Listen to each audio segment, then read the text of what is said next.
People of the world, I'm officially declaring an Urbanomic podcast. Two very big words. Extraordinary measures for extraordinary times. This is the sound of the lockdown, coming to you live from the Corona bunker in deepest Cornwall. And we have a multitude of guests for you from all around the world.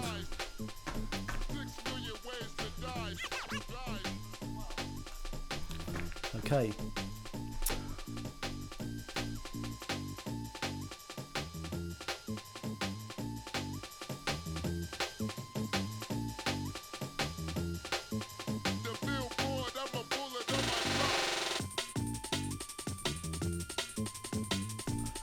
So basically what I thought was, one of the good things about Urbanomic is we have a kind of network of people in different places we can connect to and talk about this weird universal shared predicament that's being lived out in isolation by all of us in a kind of weirdly Leibnizian way, in our own socially isolated monads, linked only by Twitter feeds and rolling news.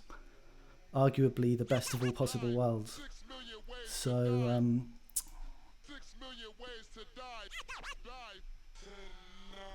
we are going to deal with this kind of personal transformation in our circumstances, in our personal situation, as well as try to expand the conversation and try to keep up with the global calamity that's still underway. I don't think we're going to solve coronavirus with philosophy tonight, probably. And it's going to be disorganised, and I have no idea whether any of this is going to work or not. But at least we can have a chat and provide some company and entertainment and keep the spirits up, and also play some music. And a big up to Bandcamp today. We'll talk a bit more about that later. So this is our contribution to your socially distanced existence.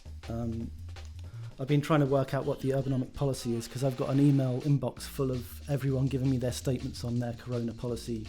Supermarkets, web hosts, underwear manufacturers, credit card companies. I'm not quite sure what our policy is. But anyway, if your country isn't represented here tonight and you want to jump on and talk about what's going on where you are, then just drop us a message, request for shout outs, questions on Twitter at urbanomic.com. So I'm going to try to bring in the cluster Skype now. Hello. Can you hear me, guys? But anyway, everyone's typing. Hello. Hello. Boxing with the keyboard. Who's boxing with the keyboard? Hello. Hi. We're on air. Probably. Maybe. So let me introduce who we've got here already in the party. We've got the man like the Xenogoth, Matt Colloon, top blogger. He's just launched his book, Egress. He's just managed to get the book launch in before the global lockdown. Just 2 days before. Yeah. We have Enrico Monacelli and Laura Tripaldi from the epicenter of the virus. Hello. In Italy. Hey. Hi. We have Shameful, really. We have the Persian tango peril himself, Mr. Reza Negrestani. He's got it. We have Mr. Sean Lewin, the polyvalent panvitalist cartographer of Plymouth City. Who else? We got Miguel Prado from Bristol, and hello. We have Martin. Where are you? Hi, I'm in Berlin. In Berlin. Okay, cool. So we're going to just maybe give a bit of an update from all of these different locations, what's going on. I'm not really sure of the tone here, whether it should be somber and reflective or hysterical, delirious, febrile cabin fever, because I've kind of been ricocheting between the two of them. And yeah, this is not really good stuff for anyone with a pre-existing mental health condition. And let's face it, who doesn't have one? So let's do some serious stuff first. The thoughts and feels go out to anyone who's sick, suffering in any way from the situation. Go out and help out your neighbours. Try buying a reasonable amount of food and toilet roll. Maybe even buy some food from somewhere that isn't the supermarket. And most of all, remember that we all have to be conscious of our duty and responsibility in this difficult time to buy more philosophy books, because you're going to be spending a lot of time indoors. So that's very important. So I tell you what, let's start at home first. Matt, what's going on in London? London, from where I am anyway, is no different at all. Well, this is a great start. Yeah, but terrifyingly so, because there's this weird... I know one of the things that people have been talking about a lot is hearing all of this like time dilation of hearing about how this virus is spreading in different parts of the world. And it's strange to be here with Westminster, 2 miles away, as the crow flies, and the panic and non-panic that's emanating from there just isn't reaching this 2 miles southeast from that location. No one gives a shit. The building site at the bottom of my road is still making tons of racket during the day. There's still a constant traffic jam outside of our window. It's weirdly nothing's changed. I mean, this is something I've been noticing as well. Yeah, like how you're living in two different worlds: the rolling news terror channel and imminent apocalypse, which Twitter is just like amplifying exponentially. And then you just walk outside and there's people just acting like it's normal. Yeah, but it feels like Twitter is what everyone's thinking, though. Yeah, it's like a live feed into what everyone's internal panic, whereas the outside is this weird keep calm, carry on thing that just doesn't fit with the narrative. It's very surreal. I mean, it's people's stupidity that's really frightening. I mean, I did get spooked when I went to the supermarket yesterday, and there was lots of empty shelves. But there was also this tannoy announcement, which was like in, that gently authoritative female voice. It was very much reminiscent of Children of Men. It was quite eerie, like just saying over and over again, you can't buy more than 2 of anything. So, I mean, there are some proper dystopian vibes. But it's kind of knowing how to orient yourself in any of this is very difficult. Yeah. Saying that, at least the last observation from London, and we can move on to someone else, but I did venture out to the corner shop earlier this morning, which I think, because they were expecting today, Friday, to be the London lockdown day, and this tiny corner shop that's usually been pretty well stocked, I did watch a middle-aged man actually run for the last roll of toilet paper. That felt like things have changed slightly, but it was only that aisle. There was no bread and there was no toilet paper. Everything else is as normal. Yeah, I mean, let's just briefly talk about the toilet paper thing. Is there any other explanation that other than a purely psychoanalytical one? I mean, why is this the commodity that's taken prime position in people's hoarding and preparations for the coming apocalypse? That's something that I didn't see coming. That's something that I haven't seen in any of the dystopian SF films that I've been watching to prepare for this moment. Does anyone know where that actually came from? Because was there sort of a prediction of a... Oh, right. But was there a prediction of a low supply, and that's just what sent everyone on a frenzy? Was there like a moment? I feel like there was a moment that you could pinpoint it to. I think you guys have watched too many Western sci-fi.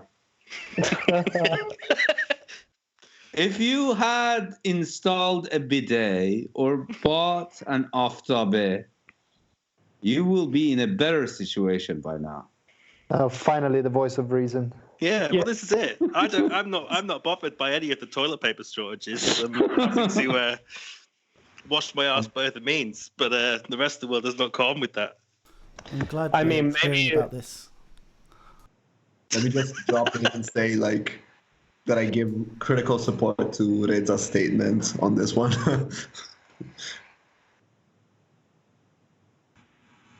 Sean, how's it going in Plymouth? The Southwest crew. Yeah, is my mic on? I'm still Skype on notice. It's slightly muffled, but it's on. Good. Okay, so like Plymouth's it's a bit of a military town, isn't it? And so there's always this feeling it's going to be in a lockdown soon anyway. It's kind of weird. The toilet paper thing is completely nuts. So like people have decided buying. That's the only thing that's gone from the shelves. That and bread flour. So I'm imagining this sort of like subpopulation of slightly neurotic individuals, all like getting really jammed up with flour, and then sitting sullenly on the loo, shitting it out, and having paracetamol occasionally. Nice. I noticed that people have suddenly like got really into bread making. All the flour was gone. And so all the eggs were gone from the supermarket I went to. No one said that dystopia would be organised by Jamie Oliver, did they? Very, very. This is actually something that we should touch on for the UK population. It's so obvious that the UK has been waiting since 1945 to do rationing and like we'll meet again wartime LARPing, and it's almost like it must be passed on through the blood because this generation didn't live through that, and yet they're absolutely ready for it, right? As proved by the fact that the BBC's offering to keep people company at home while they're quarantined is Jamie Oliver doing Keep Calm and Cook Muffins or whatever it's called. Britain's great shithole. Yeah. Yeah, it's occasionally I have these waves of embarrassment about being English, and this is like one of those peak moments for me, really. It's like we've had years of keep calm and carry on posters and some sort of like desperate desire to get back to the late 40s, and then when we have the actual chance to do it, we bollocks it up completely and just almost literally lose our shit. What it was like in the Blitz. Right on.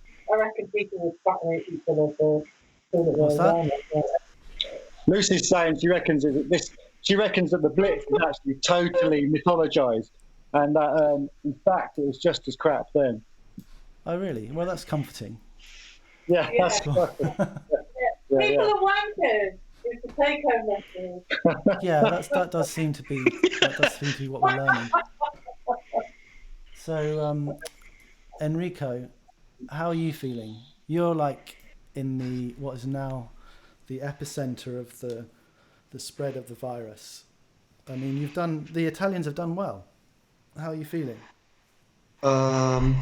Well, I was like Matt when he was talking. He said like I went to like the supermarket or whatever, and it seemed normal except for I don't know some missing items. The thing that really struck me about that is that I had the same experience today, like going to the supermarket and being hit by the absolutely opposite feeling of being confronted with a city which has been sort of disfigured by the virus at this moment. I found myself queued in like this super long line, everyone panicking because we thought that the supermarket was going to close for the weekend and no one would be able to get the supplies they needed. So everyone was like crowding into the supermarket, and it kind of hit me that it felt like a wartime measure in a sense. It felt like something that I don't know my grandparents talked about. So yeah, it's been a sort of phenomenological journey through a disaster which I never thought I would face in my lifetime, in a sense, which is very stupid and very irrational.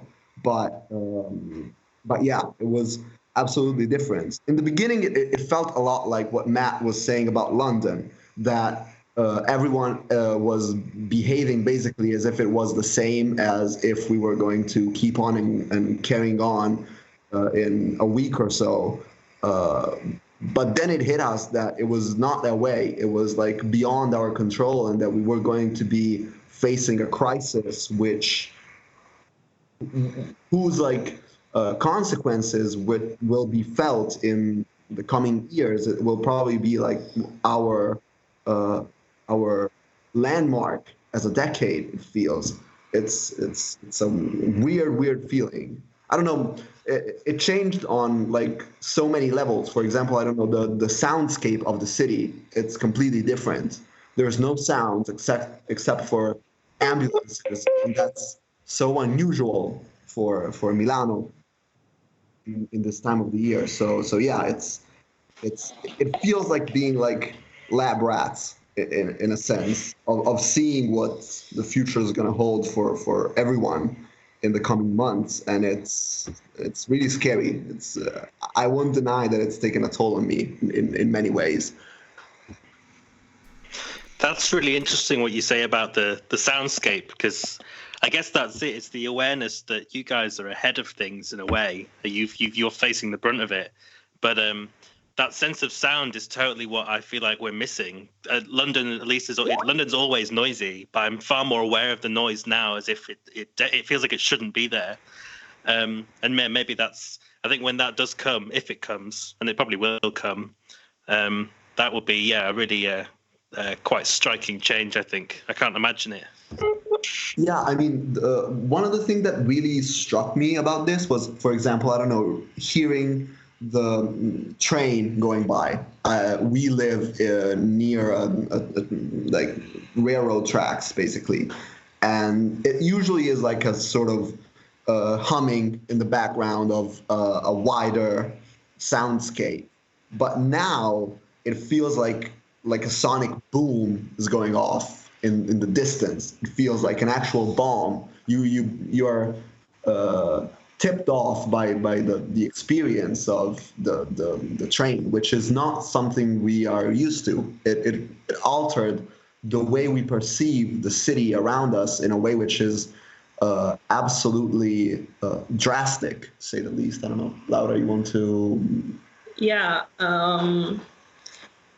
Yeah, it's been strange. So far, it's been like 2 weeks since the let's say complete lockdown began. So right now, only supermarkets and pharmacies are open, but everything else basically is shut down. And yeah, at first it was. I don't know, we all felt like it was gonna pass very quickly. Like the first weeks, we were kind of pushed to go on behaving as everything was gonna be okay. And I don't know, for myself, I was, planning a lot of things at work, at university. We all had the feeling that it was just gonna be some kind of quick problem that was gonna go away very soon. But then we realized that it was not going to be that way. Yeah. So about the sounds, another thing that has been going on lately, there have been a lot of flash mobs, and yeah, it's a bit funny. We've seen this on. This is on our news as the amusing, light-hearted item to make you feel better at the end of the news. Yeah, there have been a lot of flash mobs about with people singing or playing music from their balconies and their windows. And yeah, a lot of people singing or playing also the national anthem. So it's been a bit weird. I mean, for me, that kind of adds to the eerie, weird feeling of this situation, because you open the window and you hear this weird singing from very far away. It's a bit, I don't know, it gives you the creeps sometimes. There is this total silence, and then you hear this singing from, you don't even know where. It's really strange. Yeah, and I don't know, I mean, at first, I don't know, from here, we hear a lot of what's, how, for instance, the United Kingdom is managing all this. It feels like it feels understandable because we feel like we kind of made the same mistake, watching it all unfold in China and thinking this is never going to happen here. But then it happens, and you see thousands of people dying, and you don't even know, like, people don't even know where to put dead people anymore. Like, we actually have a problem of managing corpses at this point. So yeah, I don't know. I mean, I'm sorry, it's probably sounding very grim, but yeah, it's a bit worrying, and I don't know. Yeah, it sounds grim. One of the strange things for all of us is that we're all having these weird sensations of time. I mean, I was in Australia. I got off a flight like 2 weeks ago, and at that time, I wore gloves. I took precautions. It didn't seem that serious at all. And now that seems like years ago. But then we're also in the UK waiting for the wave to hit. So we're looking at what you're describing, and just like waiting for that to hit our cities. So we're all living in this bizarre kind of accelerated timescales, compressed event horizons. Yeah. So I mean, it kind of feels that way. I would like to sort of return to the metaphor I did before of the lab rats, in a sense. Yeah. Because it sort of feels like living in a very compressed temporality when seeing the rest of the world, of being like the first forays into the future, in a sense, and it's quite disorienting. It's also weird for us. I mean, as Italians, we always arrive late to things. I mean, this is our kind of feeling, culturally. Yes. I mean, at first there was also this kind of like weird, I guess, I don't know, pride in being like able to tell other people, you should do this, look at us. At some point we are at the center of, global attention. Like that's weird. It's a bit unusual for us. I mean, there's definitely a sort of like, also, which we have been experiencing quite a bit, is the sort of moral panic of, on one hand, having to like be the country which enforces the most radical and disruptive policies ever, like everyone must go inside and not like shut every door and be super enclosed in this like pod situation.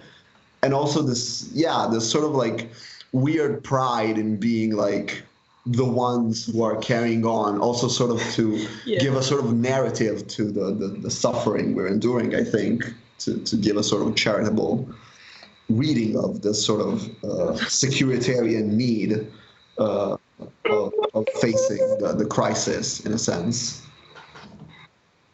Which does not mean by any means that we should go the Agamben way of being extremely critical towards whatever the government enforces or whatever governance we should put in place in this time of crisis, because that's, I think, it's just bad thinking and being theoretically lazy. But yeah, it's a weird conundrum to be into, and it's probably also too early to even have like a sort of rational map of the situation unfolding.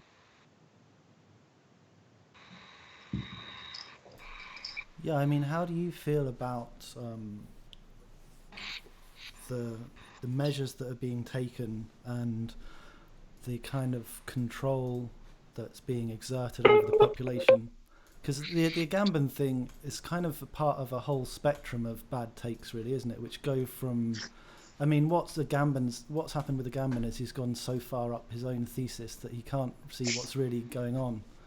I thought Jean-Luc Nancy had the driest response, which was like, remember that time when I needed a heart transplant and you told me not to get one? But you're still a great friend. But there's this whole there's a whole series of bad takes which go all the way down to a kind of eco-fascist take, which is like it's Mother Earth's will, it's like payback. Where does suspicion move into conspiracy theory? Because actually this is an exception, right? I mean, it's objectively an exception.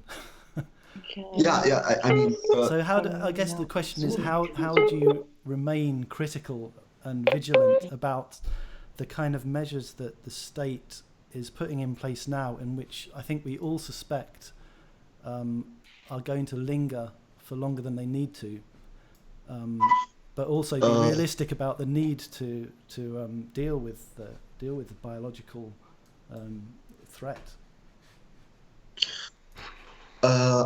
So the Agamben thing, let's break it down in like two sides of the situation, because on one hand, he's objectively right. We are in a state of exception. Yeah, right. On the other, there's the problem, which I believe it's the problem with every critical theory bad take up until this point, which is to trivialize the situation. To trivialize the situation in the sense of saying that my critical theory, the critical theory I've been endorsing up until this point, had already predicted the situation we find ourselves into right now.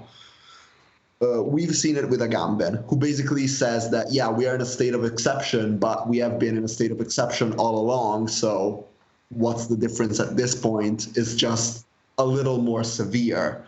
We've had it with, I don't know, Thema Timorton, like thanking the virus on Twitter, and this sort of like series of bad takes about the virus, which basically boil down in this sort of incapacity of thinking the event on its own terms, in a sense, of being able to adapt what we've learned thus far from the history of, I don't know, Western society or world history, if we want to be extravagant in a theoretical sense, and sort of try to adapt what we've learned thus far to a situation which is objectively new. This is not just a state of exception, but is a state of exception in the widest possible sense of the term. Like, we do not have a theory for this yet, or at least we have theories which are not ready to sort of work out the way the virus behaves, the way the virus will shape our lives in the coming months and years and probably decades.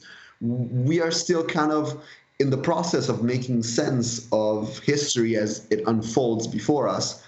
So I would say that the biggest problem with a lot of this critical theory is that it wants to have like a big broad picture of what's happening before the event has even unfolded in a like satisfactory way. It wants to sort of be able to foresee the future in a way which is so radical and so like totalizing that there's no way that this is like an actual new event in the in the world. For me, what I find very interesting is that finally, is it possible now to easier to imagine the end of capitalism than an end to the viruses? It's like suddenly you can see,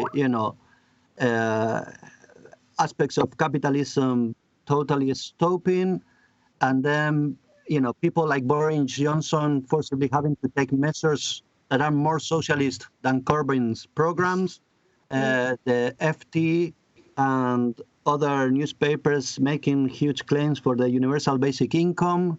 I mean, it's like, people trying to save capitalism through taking measures that for now were considered from the left. But it's like people are getting very scared. Yeah. And as you said, it's because there is no answer. They don't have an answer to this unexpected circumstance. Yeah. There's a little discussion going on in the comments here that, maybe there is no good take while this is happening. Maybe theory just has to shut the fuck up for a few months. But, in a sense, we can't help it, right?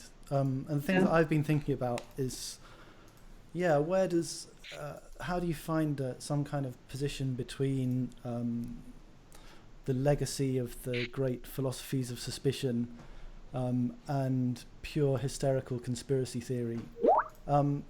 Because it's obviously ridiculous to say that this is the Earth punishing the human race, etc. And yet, to a certain extent, this part of this results from the basic human tendency not to think about potential downsides until it's far too late. And yes, it's not simply a repressive state initiative, but at the same time, you have the fact that basically capitalism is synonymous with a continuous war, keeping things on a continuous war footing. We saw that with the war of terrorism, and there is this sense in which it seems convenient that disasters are afoot. So it's very difficult for us to grasp at this point. So I don't know, maybe rationalism can help us. What do you think? Let's ask Mr. Negrestani.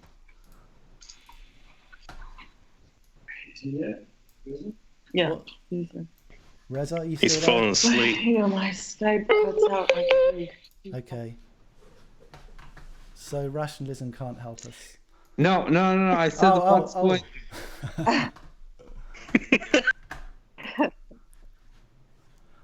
Go ahead. You guys were so boring that I just felt. Look, first, Reza, tell us what life is like. What's life like in lockdown Connecticut? Tell us what life is like there. Away for at least 2 minutes. This is just so shameful. Come on, liven things up.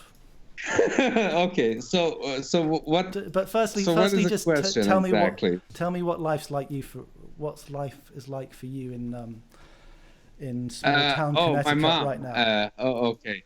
Well, let me tell you this.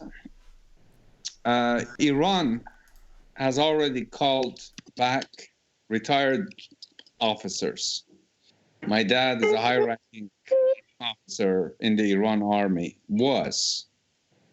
He retired in the 1990s after he came back from Iran-Iraq war. They have called back these people.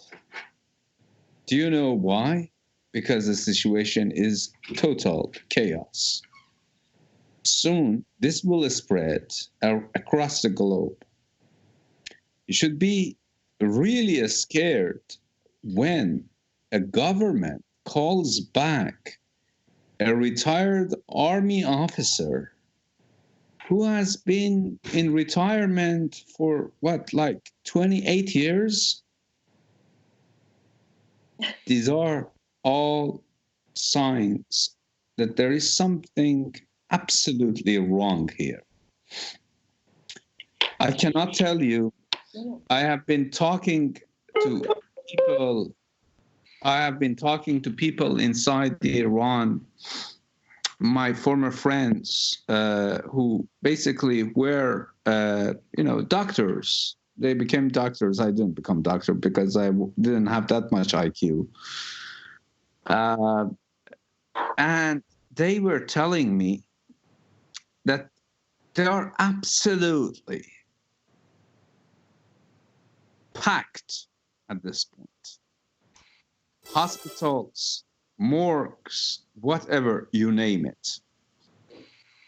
Their phones are being tapped by the Iranian government so they don't spread the actual information. They are resorting to PGP and other kinds of, cryptographic means of communication.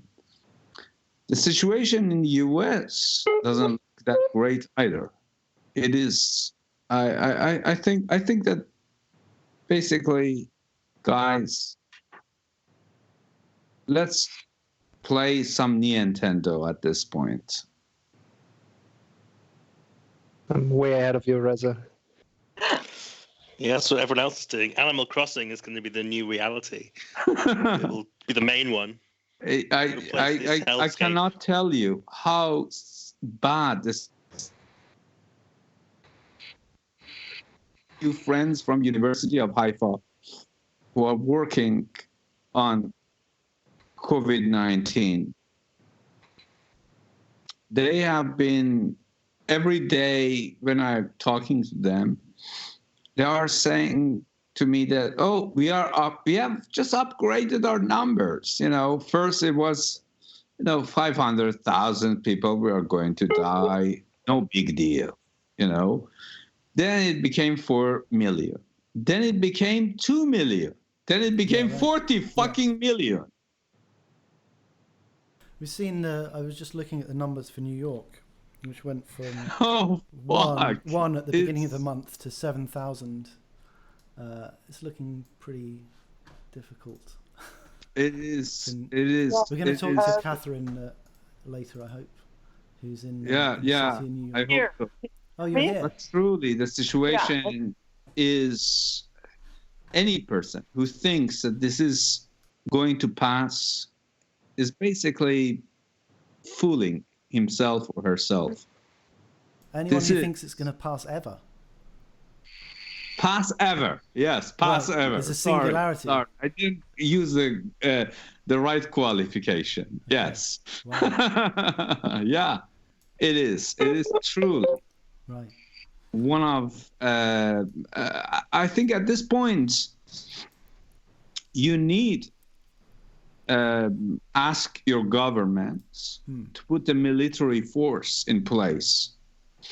Because you see, if you don't put the military force in place, you say that, oh, these militaries, it's just like, impingement upon democracy. No, you are just fooling yourself. Only military can help at this point. I hope Agamben isn't listening to this. You see, military. Let me give you a rundown of how these things unfold down the line. You see, we have already seen it. Basically, people are running into the grocery stores. There are fights in the grocery stores, and it's just like nothing, just a bunch of fucking bickering people.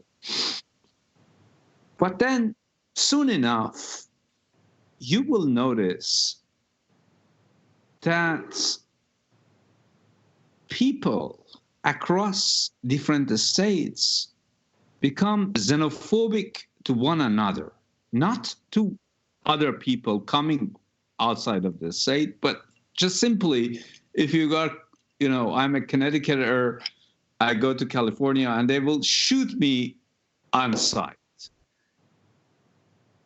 This is a very, very famous trope in security analysis. Epidemiologists, those people who model surveillance of epidemiology, those people who actually have fought war, know this quite well. After some time, when things are getting extremely strained, there will be riots, there will be vigilantes, there will be cults. And that's why you need military. Yeah, I want to maybe talk a little bit about the measures that have been taken here in Italy. And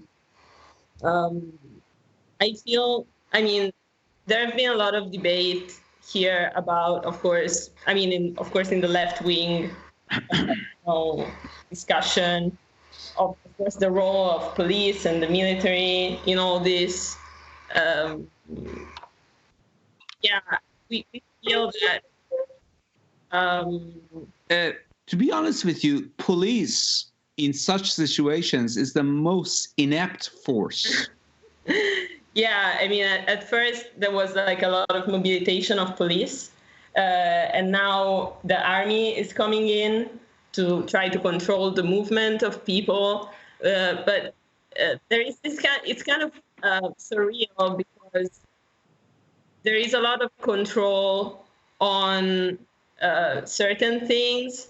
Like Yes. a big debate right now, which is a bit funny for me, is like whether people should be allowed to go running outside, to kind of like exercise outside.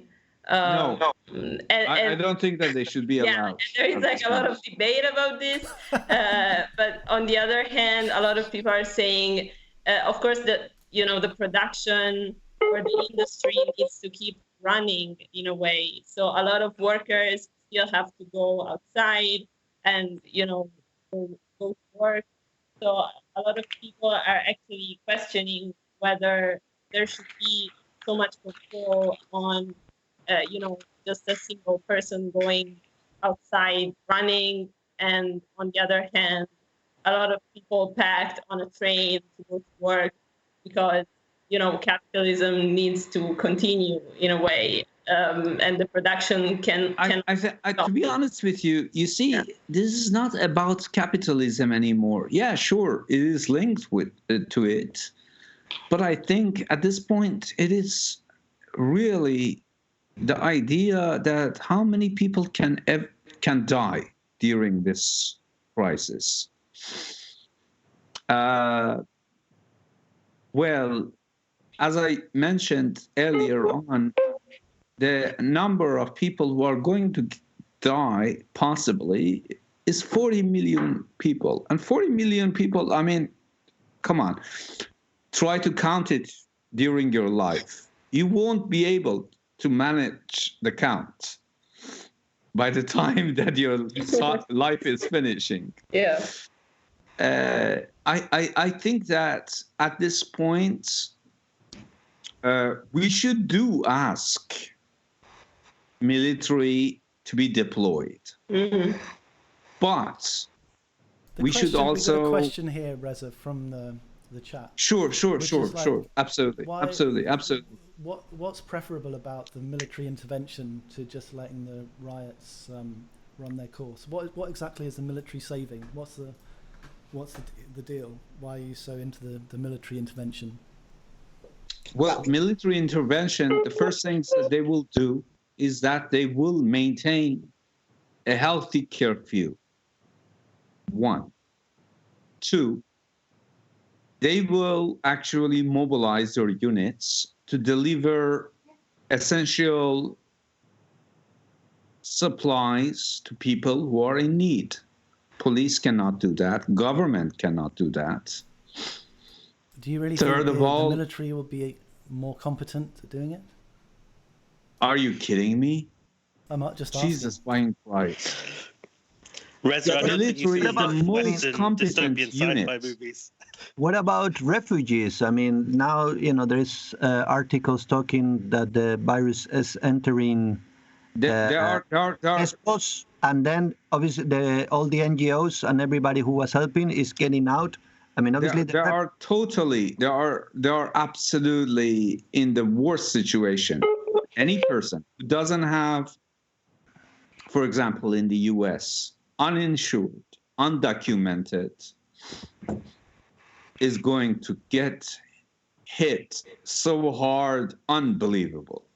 No, we are basically seeing the consequences of the way we have made our civilizations. Reza, but you mentioned something interesting regarding this idea of dismissing the role of capitalism and the number of deaths. Even though it could be maybe 40 million, we have to take into account that by 2009, I think almost 30 million people died of AIDS. And this pandemic... Yeah, but over what course of time? That's what you should ask. Yeah, precisely. That a globalization or a quite developed capitalist system provide the conditions of this great decentralized system of spreading the disease. So now we will see different reactions to this crisis. For example, in US, precisely because of the nature in which insurance companies or health providers work, will have a different to be honest impact with you, from US.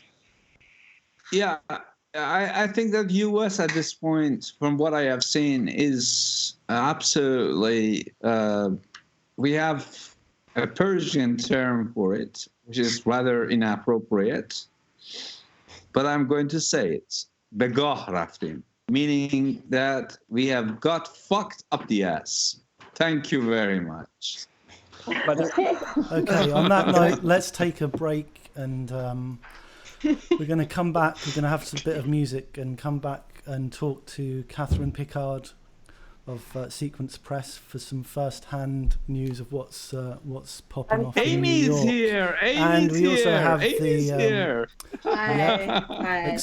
Cute accelerationist prom queen Amy Island is also. But what we need is some restful music, because what people need in these times is something to soothe the mind and the ears. So let's come back in a few minutes after this.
PlaguePod Live, and we're talking to our friends from around the world, see what's going on, how they're surviving, what the lockdown is doing to everyone's brain. We've just been joined by Catherine Pickard from Sequence Press in New York and Amy Island from somewhere near Sydney in Australia.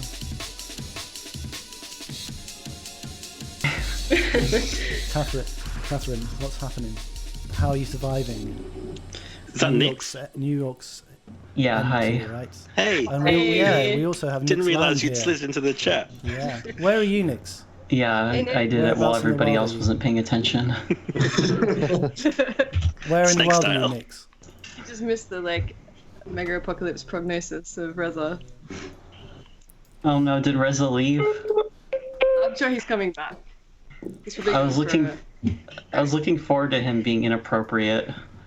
Oh, I'm don't sure worry, he'll that be will come. appropriate before the end of the podcast. So let's go to. Minutes and he basically like I'm was trying to all call for some more military people. and all that. It was like Yeah, that was a bit was strange. intense. Okay, we're on air, everybody.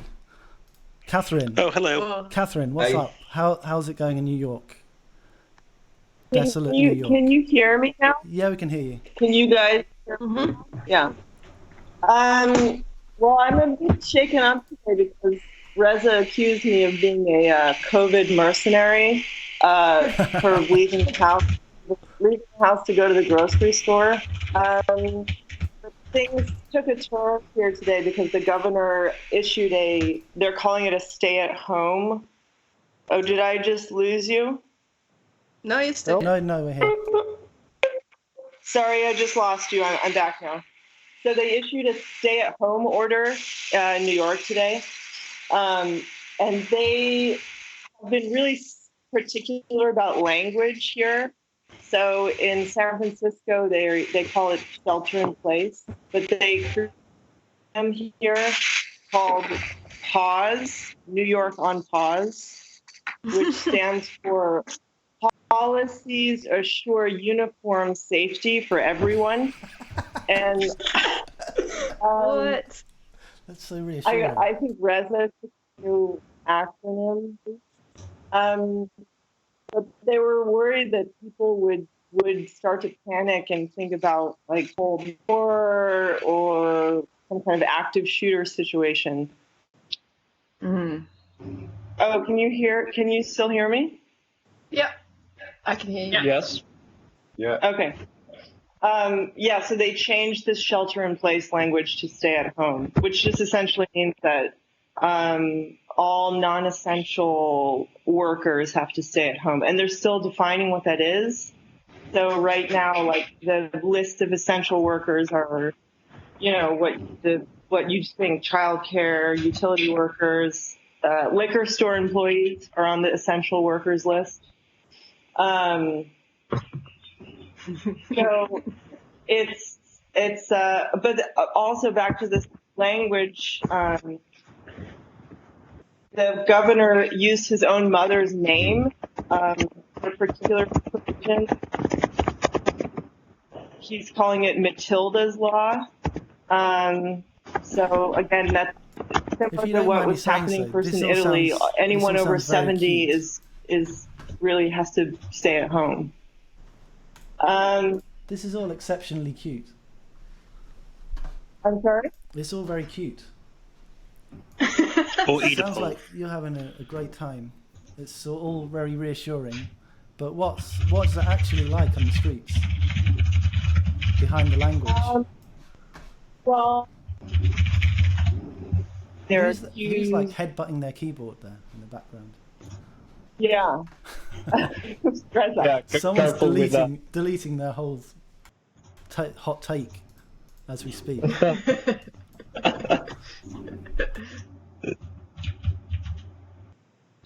What was it like ahead. when you went shopping, Catherine? Well, I immediately turned around. I mean, Reza was screaming down the phone, and sent me into such a state of panic. But people seem to be, worried about getting their toilet paper and groceries. And in a couple days, they're going to announce legislation where they're giving $1,200 to individuals and $2,400 to families. And this, of course, they assured that like the wealthier Americans would be phased out of this legislation. But New York is on pause. That's all I can say. Is that a state level relief thing, or are you talking about the federal thing that's been proposed? No, the individual sort of cash infusions, that's a federal program. But these stay-at-home orders and shelter-in-place orders, those are state by state. But right now, New York represents like 40% of the cases nationwide are here, and there's within the state 70% are in the city, which is where I am. And is there enforcement? Let me tell you out on the street, that Catherine? in our great estates of Connecticut, we will no longer accept guests from goddamn New York. Stay wherever you are, because we have guns and we have tanks. I'm hoping that tanks sentiment already. starts to catch on more. Different states start to xenophobically become paranoid of each other. It has become already like that. It has absolutely become already like that. It needs to intensify. Yes. Yeah. Like if you are coming from California, oh, you goddamn immigrants. What are you doing in our woods? Are you advocating patchwork, Reza? Yes. Russ has really taken to the US lifestyle, hasn't he? Finally got him to say it. But Catherine Reza's already been Americanized. Catherine was talking about, what was that project that, Catherine, you said? The governor's wife thingy. What was it? Matilda law? Yeah, Pangolina, whatever. Oh, that's like you have to come up with a new acronym. It's called PAUSE. Well, okay. During these dire times, I shall give you a lesson in serial killerism. Okay. But are you? This is what we came here for. This is exactly what we need.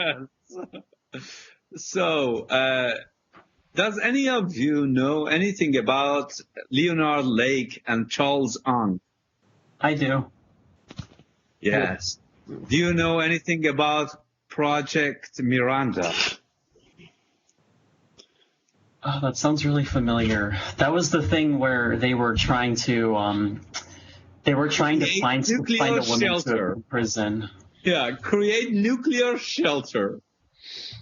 To stay away from the bioweaponry and nuclear fallout while still, doing some shadier stuff in their bunker.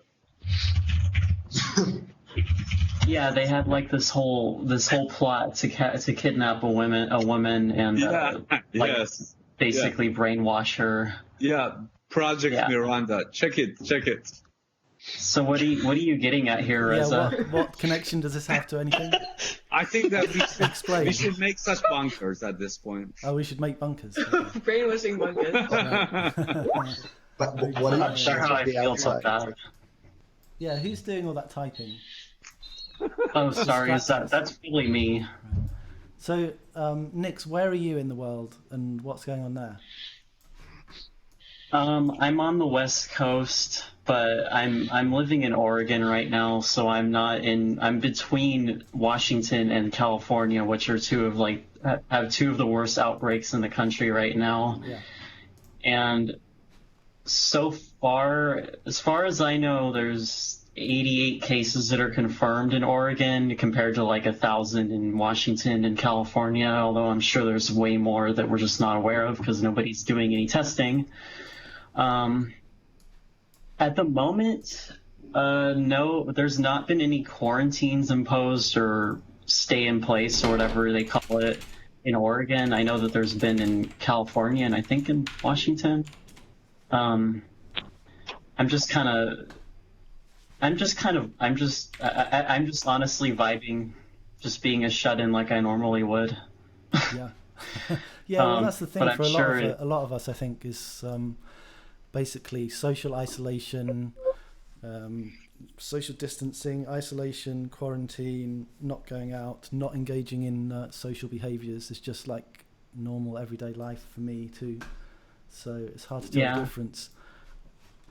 I'm kind of, because we're right between Washington and California, I'm anticipating within probably the next week or two that we're going to see an explosion of way more cases. And then I don't know, it's varied a lot between different states, where some states have been handling it decently with quarantining people and providing emergency relief, and some have just been doing nothing. Oregon's kind of a weird situation where, based on what I've been observing, where it seems like they kind of are handling stuff, but because things haven't gotten really bad yet, as far as we know, they haven't done a whole lot. I don't know.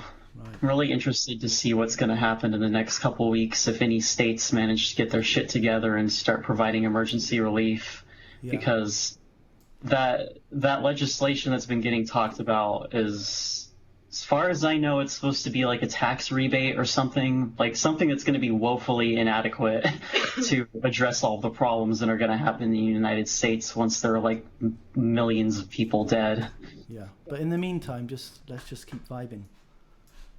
Yeah, I'm just going back and forth between vibing and alcoholism and getting really anxious about when a fascist regime is going to take power or there's going to be patchwork or something. Yeah, it's a razor's edge. Amy, how are things in Sydney? Not as bad as they seem to be where you guys all are yet.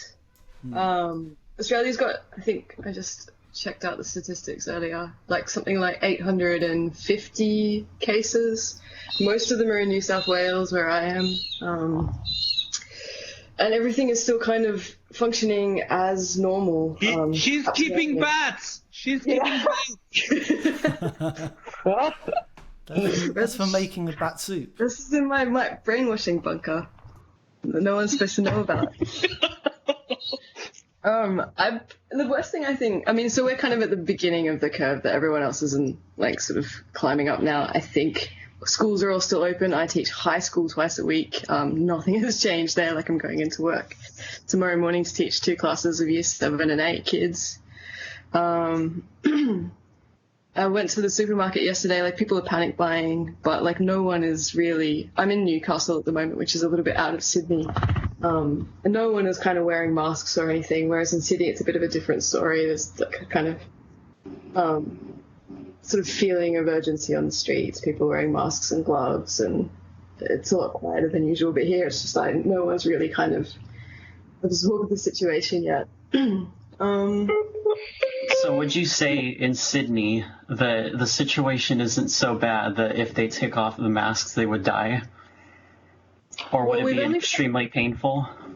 I think like there's still this kind of sense of social stigma around wearing masks for like especially non-Asian Australians. You see a lot of Asian Australians wearing masks just on a normal day because of like habits in Asia in relation to pollution.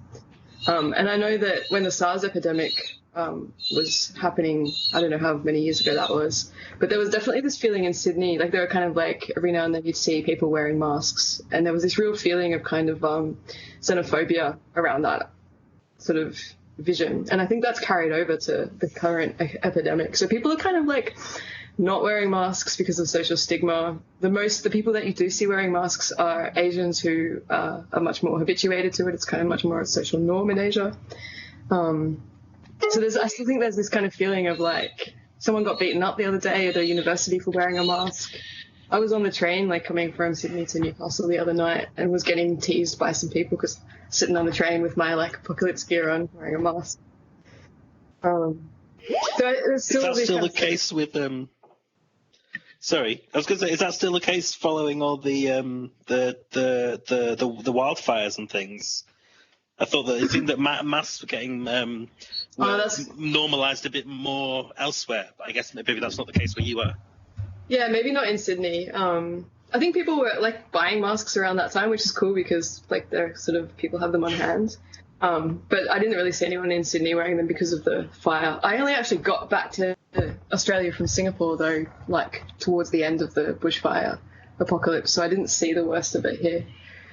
It's a shame we don't have Simon because he was in Melbourne at the time, and they kind of experienced a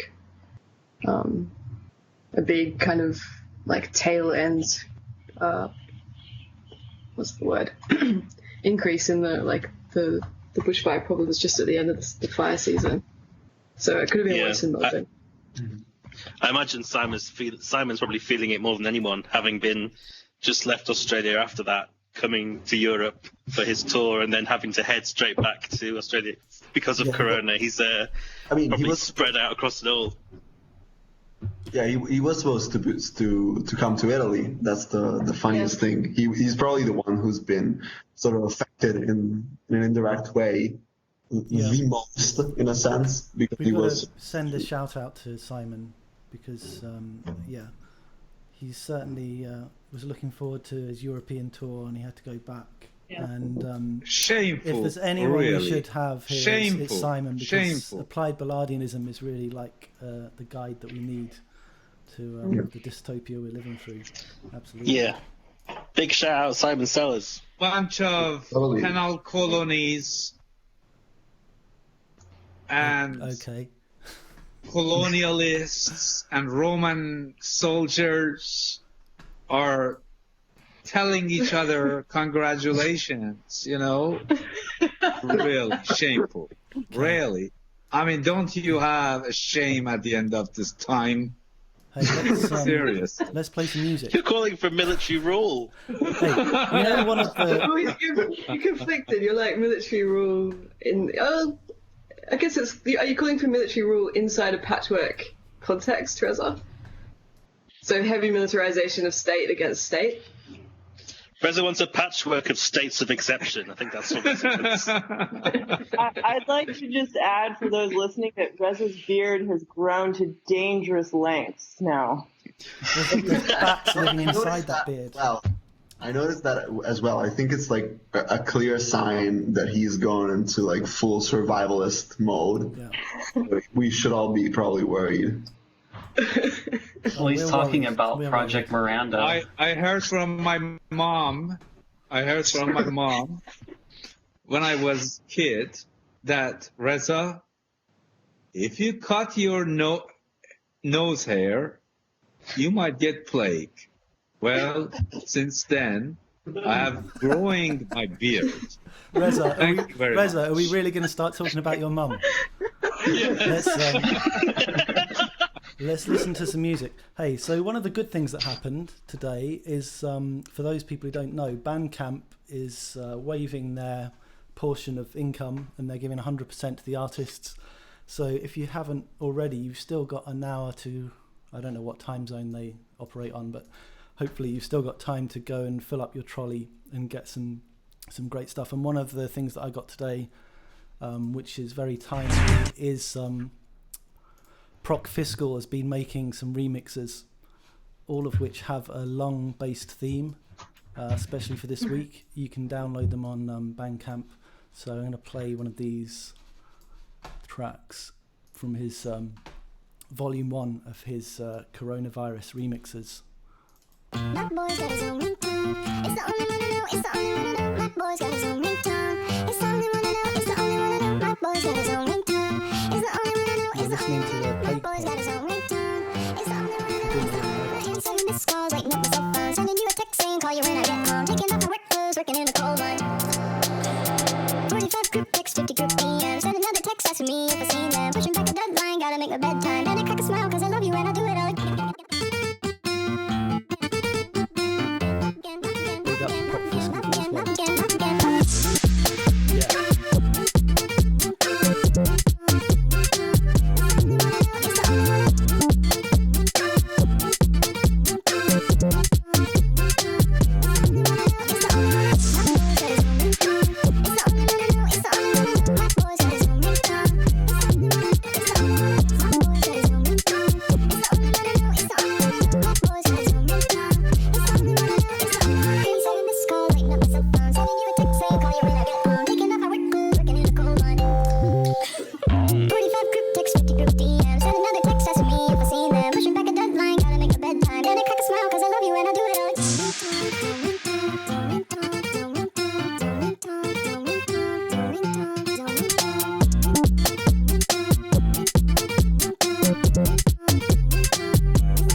Fiscus.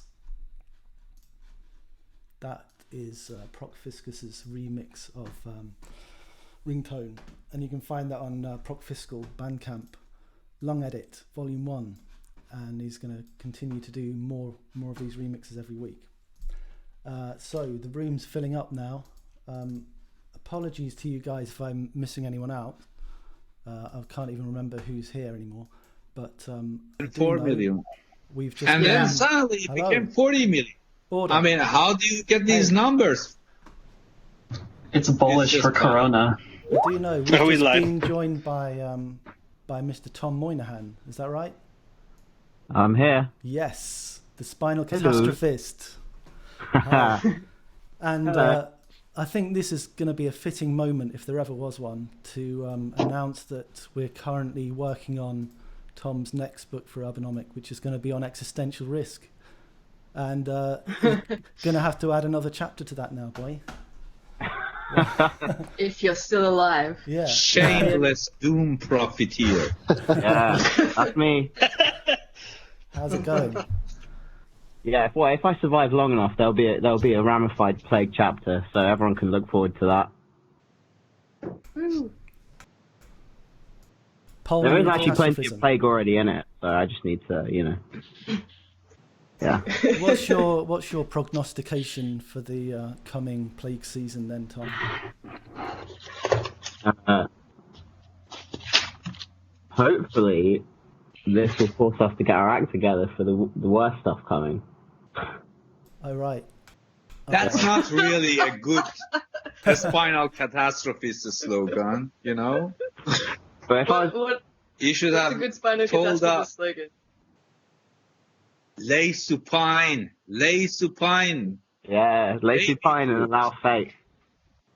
Unbelievable. I think that's what the British government's been doing, though, so...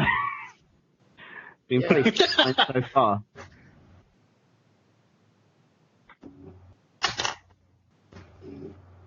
I am having this uncanny feeling every time I watch the kind of cheesy commercial news here, because I'm at my mum's and that's what she has on in the evening, and there's these kind of montages of the epidemic spreading, the exponential curve on a diagram, people raiding supermarket shelves, and just feeling like I am actually watching the beginning of one of those American blockbuster films about the end of the world. We watched Contagion recently, right? And that had some pretty eerily familiar elements, even up to the bats at the end. Yeah, that's right. And that was a very strange experience because, being inside the movie, somehow my brain began to think that the coronavirus was a fiction, and then it took some time to kind of come out of the fiction and realize that the reality was actually a lot worse. And goddamn fucking Steven Soderbergh. Yeah. I mean, he's not really that great of a director. He's not Howard Hawks. That's not relevant, Reza. But really, you guys should watch Cassandra Crossing at this point. Is that like Animal Crossing? Cassandra Crossing.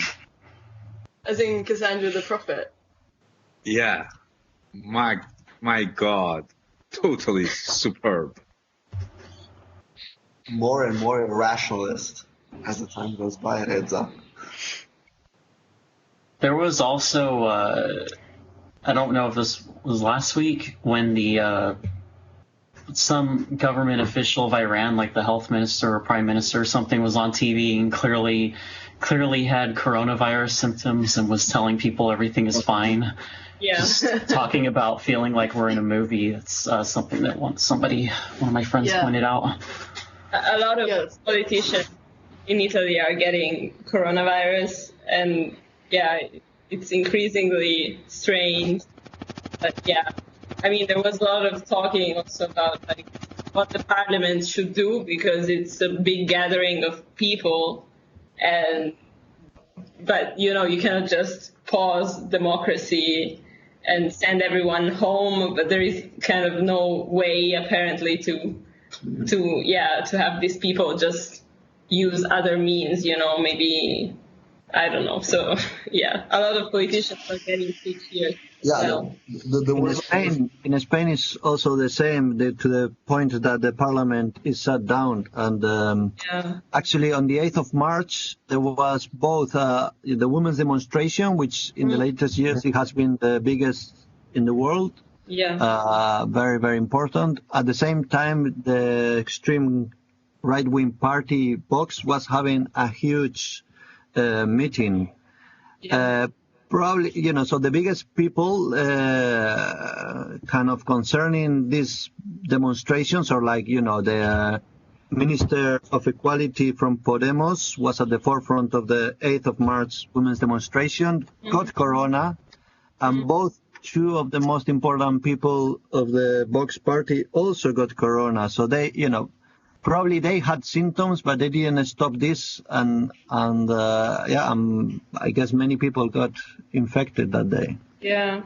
Yeah, I mean, there was like this super funny video, super funny in a very dark way, of this Italian politician, which is actually the sort of senator representing Lombardia, which is the region which was hit the hardest at this point, who was trying to wear a face mask for the whole duration of the video and failing every time to put it on while talking and giving this very super macho action movie sort of discourse. Let me tell you that Assembly of Experts in Iran, Majlis Khobragan, which is responsible for electing a leader, the supreme leader, there are not that many, and they have been dying up so good. I love it. 8 of them have died reportedly. How many of them are there? Yeah. I keep thinking the same thing with because the U.S. is going through the presidential election right now. Yeah.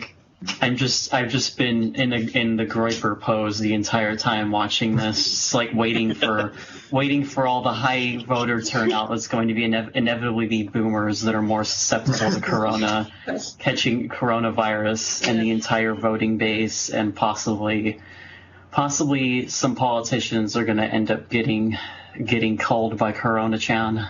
Yes, unfortunately, yes, but. Unfortunately. Let me say. Fortunately. I'm going to say why, unfortunately. Essentially, there is a hidden clause in U.S. Constitution where the Senate can actually elect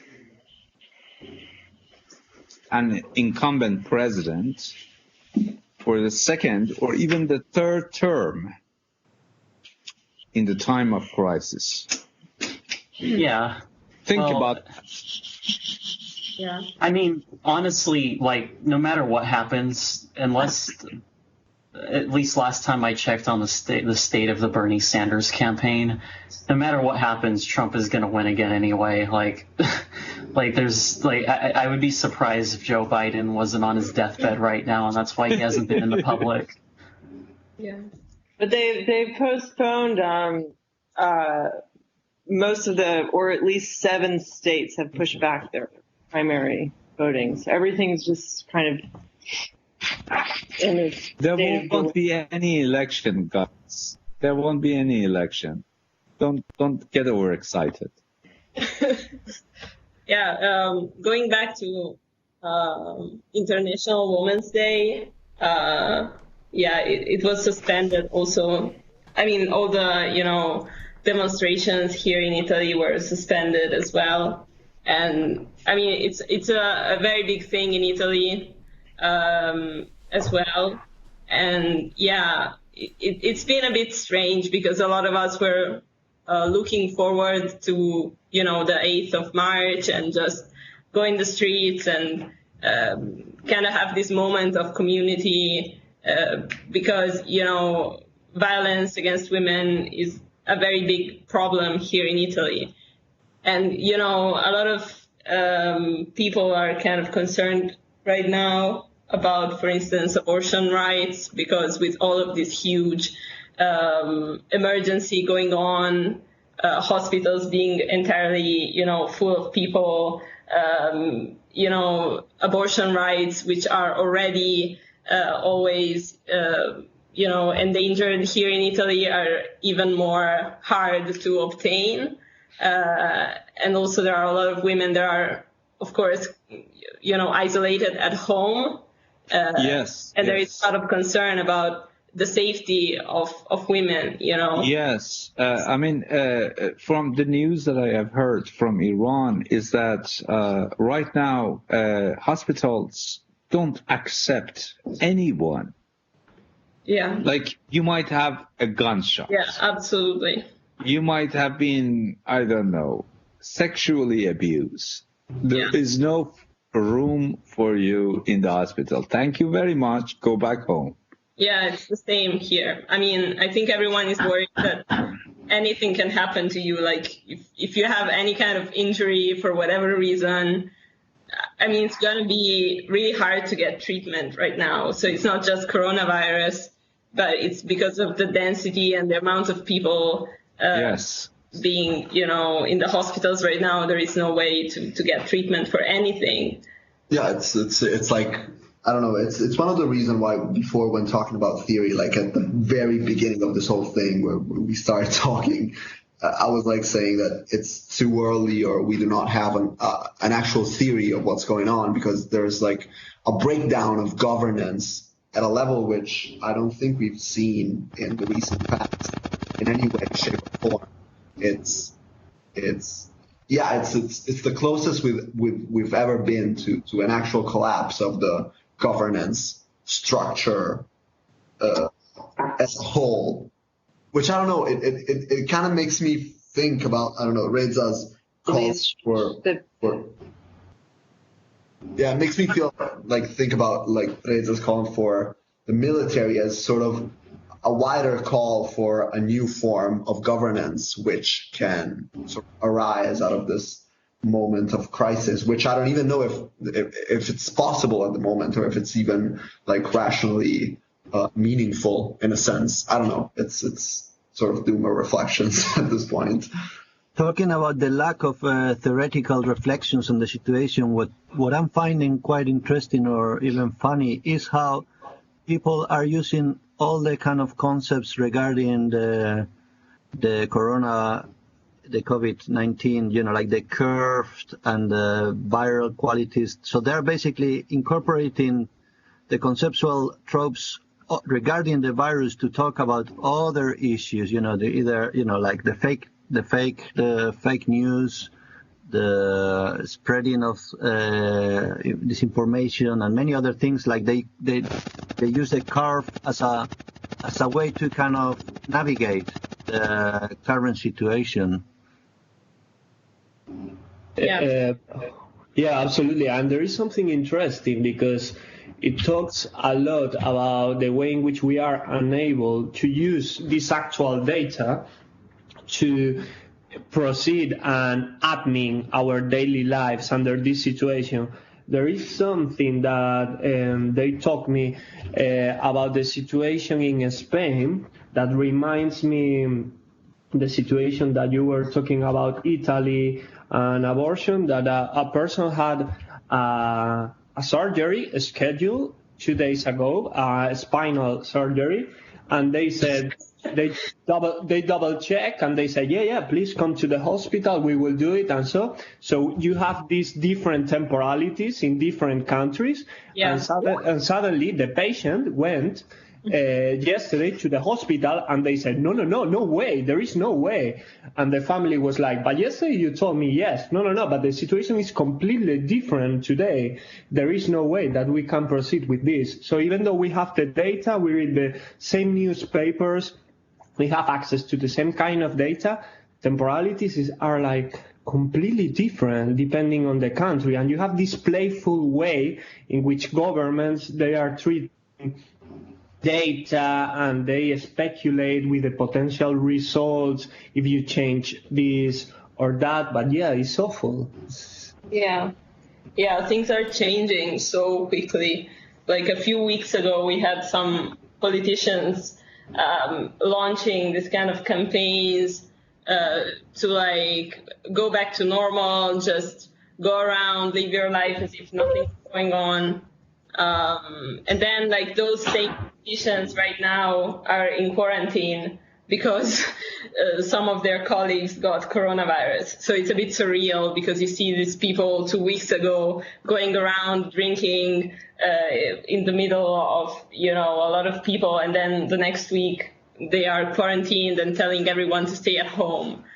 So yeah, it feels like everything is so strange and changing so quickly. Yeah, there was a funny moment yesterday during the press conference of Boris Johnson that after some days of keep calm and carry on, after the end of the conference, he said to the journalist something like, okay, but you are aware that maybe not tomorrow, but the day after tomorrow, we will change this setup and we will have this from our home and the computer. So I mean, we have to accept that even though we are trying to do this like smooth and so, I mean, things are not going to be the same anymore.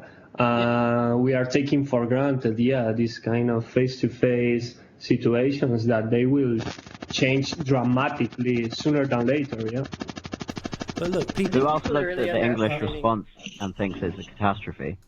Yeah. Sorry, say again? Who else is looking at the English response and thinks that it's a slow motion disaster? I mean, I think it's nuts, but maybe it is because I am reading a lot of newspapers from Spain and I am seeing how dramatically is the exponential curve, and I am thinking that we will face exactly the same kind of struggles that Italy and now Spain are having, and it is massive. It's like triages in hospitals.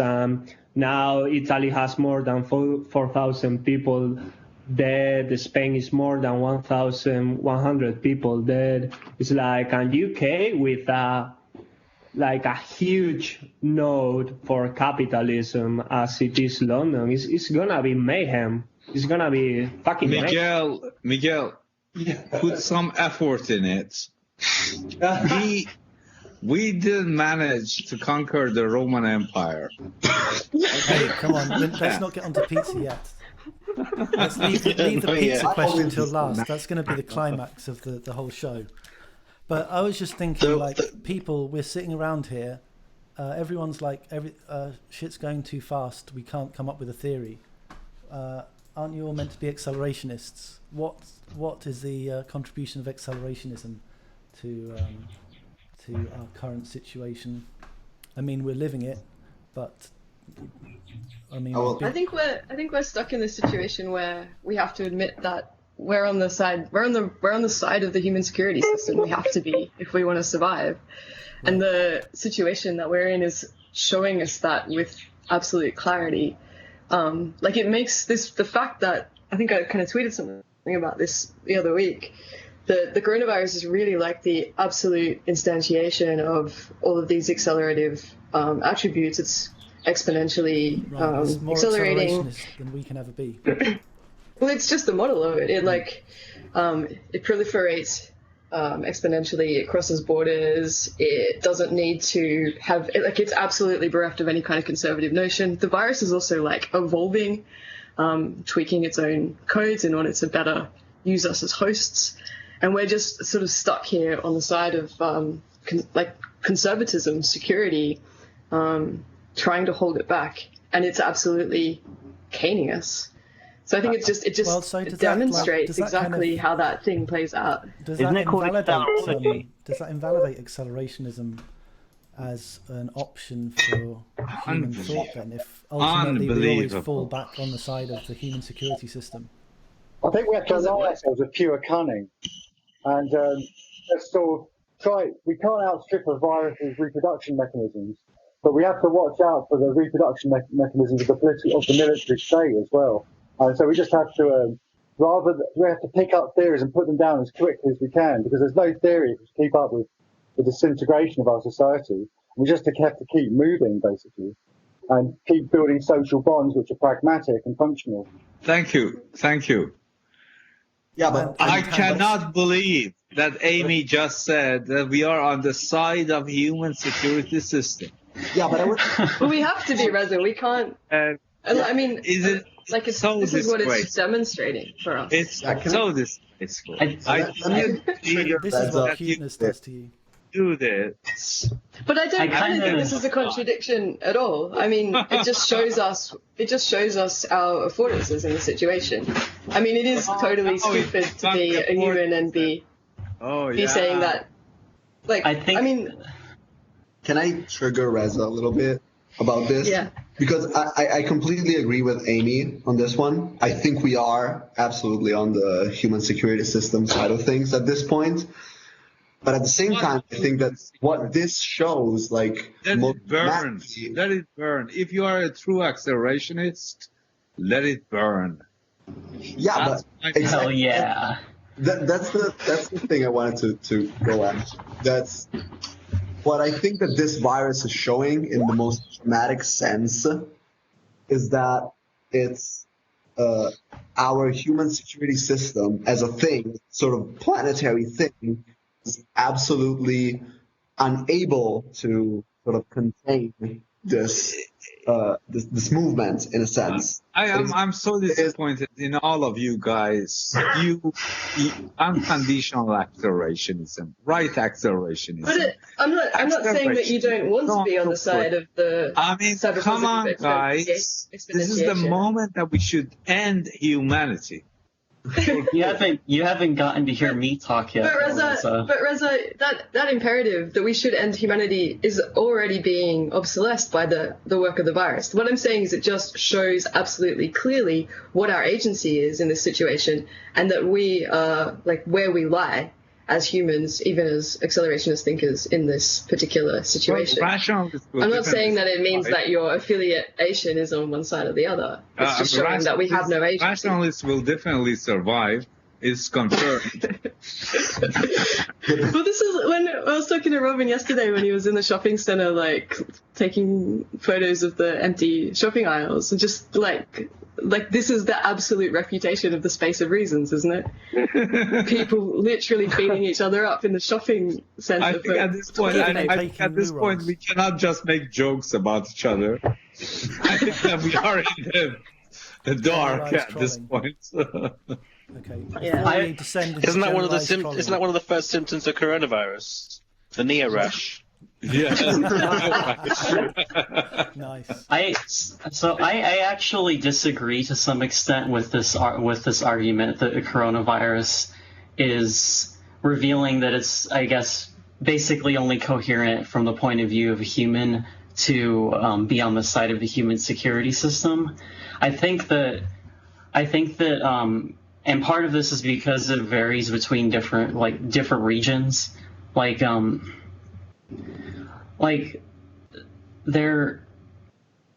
I just cut out? No, sorry. Everything just went totally silent. I was like, oh, where'd the white noise go?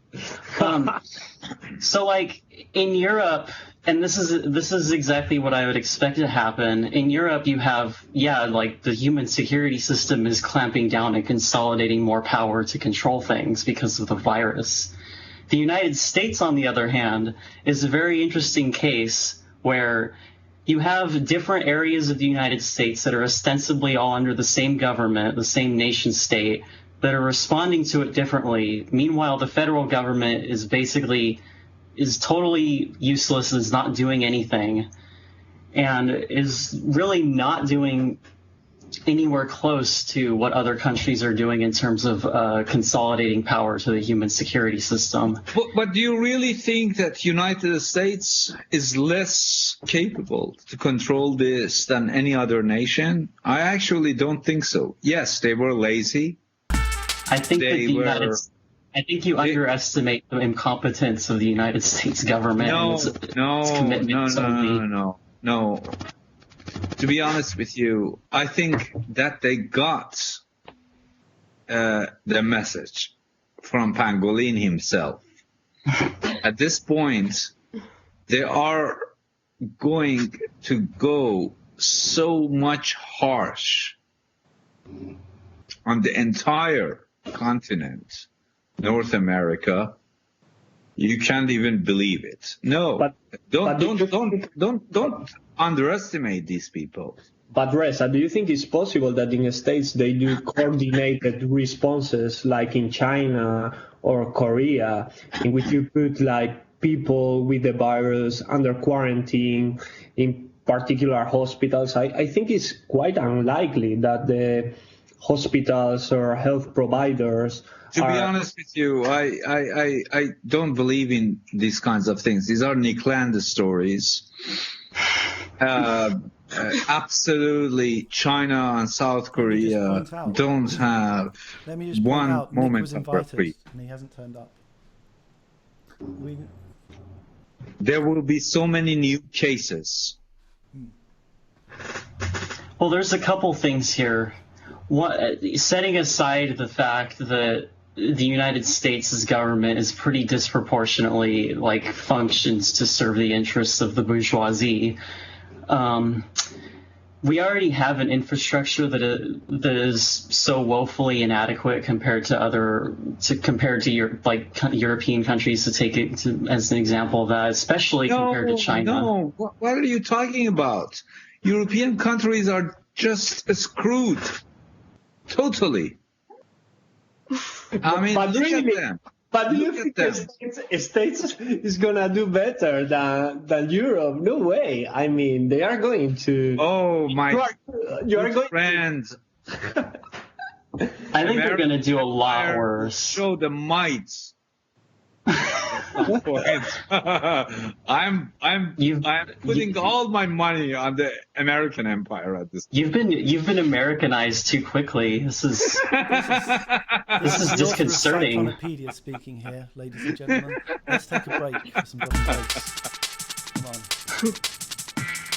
You're listening to the PlaguePod with Urbanomic.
Since things are getting a bit messy, do send in your questions, points to put to our guests here on Twitter or on the YouTube comments.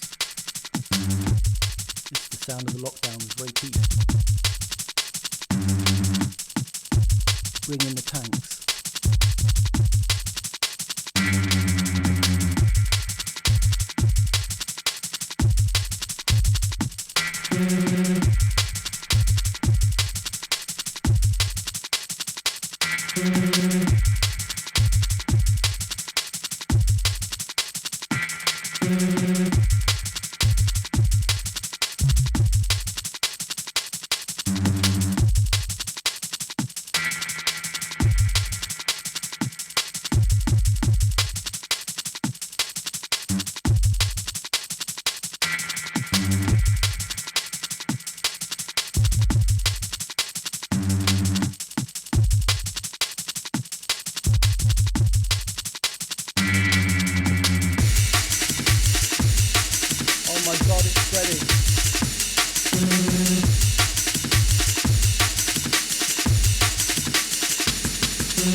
Three dimensions or whatever.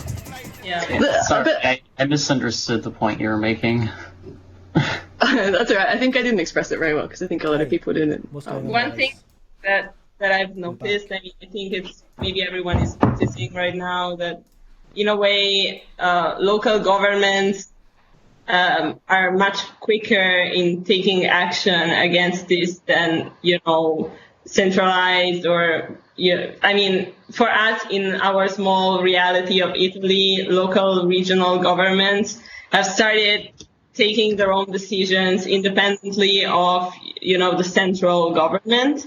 And I think that's been kind of an interesting tendency that we've been seeing here and maybe could be seen also elsewhere, also in the US, cities or states taking measures independently of the federal government.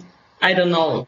Yeah, I mean that's sort of the thing that I was getting at before when I was like, we're on the side of the human security system, is that what we are seeing, and it's not like a good or bad thing, sort of like sort of thing. I'm not saying that this is good or bad, but how like centralized power, in a sense, is so unable to actually contain the situation that we find ourselves into. So there's this sort of breakdown, which is showing us something that we haven't witnessed before, or at least we witnessed in some like topical moment in human history, and now it's sort of reaching this like point of this apex for the first time, and yeah, on one hand we certainly are on the side of sort of the human security system, because we're witnessing the sort of backlash and this whiplash from this like very unhuman movement, in a sense. But yeah, I think that what Amy is saying is very much an interesting point. Whatever Amy is saying, Amy, say it again, because everyone failed to pay attention to your host, and so we missed what you were saying. Everyone was playing D&B. Oh, I was just clarifying because Nick was sort of saying that I was being sort of pro-human security system, but that wasn't what I was saying at all. Just that this particular situation that we're in is showing us the limitations of our agency, regardless of our affiliations. And the fact that the virus is constantly outrunning our global efforts to contain it or control it or preempt it or even theorize it is making it absolutely clear where we lie in the kind of the game board of this accelerative moment. And that it's like, you know, all of these kind of critiques that you get of accelerationism, people saying, well, that's like, 90s nostalgia, it's not relevant anymore, it's just a kind of like aesthetics from sort of this moment in the late 20th century. We're in it again. So that accelerative curve that was kind of happening with computation and capitalism, I suppose, all of these other things. I completely disagree, Amy, at this point. Okay, but on the one hand, okay, you can say in terms of computation, we are in accelerationism, but in other terms, we are kind of going back to, extreme nationalism. Maybe this is the end of Europe as we know it. I mean, but that's part of this whole complex. It stimulates those humanist reactions. No. Amy, you see, I think what you are doing here is that you are eliding the distinction between a virus that doesn't know the distinction between rich and poor, between ideologies, left and right. I'm just basically looking at the structure of the exponentially accelerating process. It's like a feedback process. It's really simple. It doesn't have anything to do with epistemology or with the relationship to... What is feedbacky about it? What is feedbacky about it? Because everyone that gets infected infects to 2+ people. So would you then tell that, I sneeze in your face, you sneeze in my face, and then we all got sick? You call it positive feedback loop? Well, you won't. No, like the exponential curve of the infection. Like all you need to do is look at the data that's being displayed on the WHO website. Yeah. But look at this graph. I mean, what I'm interested in, like if you take it to the ultimate point, the virus is everywhere and humanity is over, what would be accelerationist about it? Well, basically, the virus is taking the position of the accelerative mechanism here. Accelerate the zero. Would you say that it's taking a decision? I mean, is that a decision? No, it's not. It's not a decision. I don't think it has anything to do with a decision. It's just a material process that occurs. Yeah. It's a structure. It's a structural description of how this thing interacts with. But then we're back to nature. Then we're just simply back to nature. What is accelerationism? What is accelerationist about it? But it's not making a claim about what the content of the structure is. So it could be natural, it could be anti-natural, it could be whatever. No. I think Martin is really making a great point. If you are simply saying that, we are in the age of viral accelerationism, then it's just in fucking nature. But what is accelerationist about nature? Nature doesn't know anything about accelerationism. No, Well, I mean, the virus really needs the very artificial infrastructure of human globalization. Yeah, right. It's not as if it's just a natural phenomenon. And it's a claim about a structure. It's a claim about a feedback process, not about the content of that process. So it could be natural, it could be it could be anything. It's the point is very lean. It's just a claim about a feedback structure, pointing out that everything that has to there is something feedback in this structure is so prevalent in nature that we should, at some point for example, when we are doing system analysis and cybernetic analysis, we should actually say that, okay, this is feedback analysis, because if everything is feedback analysis, nothing is feedback analysis then. Well, but I think, Reza, you have certain positive feedback processes now. That's the case for COVID-19 now. And you have certain negative feedback processes or homeostatic processes that are precisely this human agency processes that are feeding the positive. Well, it has nothing to do with some sort of accelerationist nature. Well, but to talk about an accelerationist nature of the virus is to talk about an agency of corona in terms of a previously human nature of accelerationism as an agency within capitalism. So we are creating conditions for this. Hold on, Miguel. Let's go to day one in movie Contagion.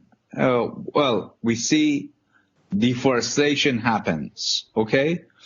So a tractor, a bulldozer comes and basically bulldoze a couple of trees. Bats are flying away.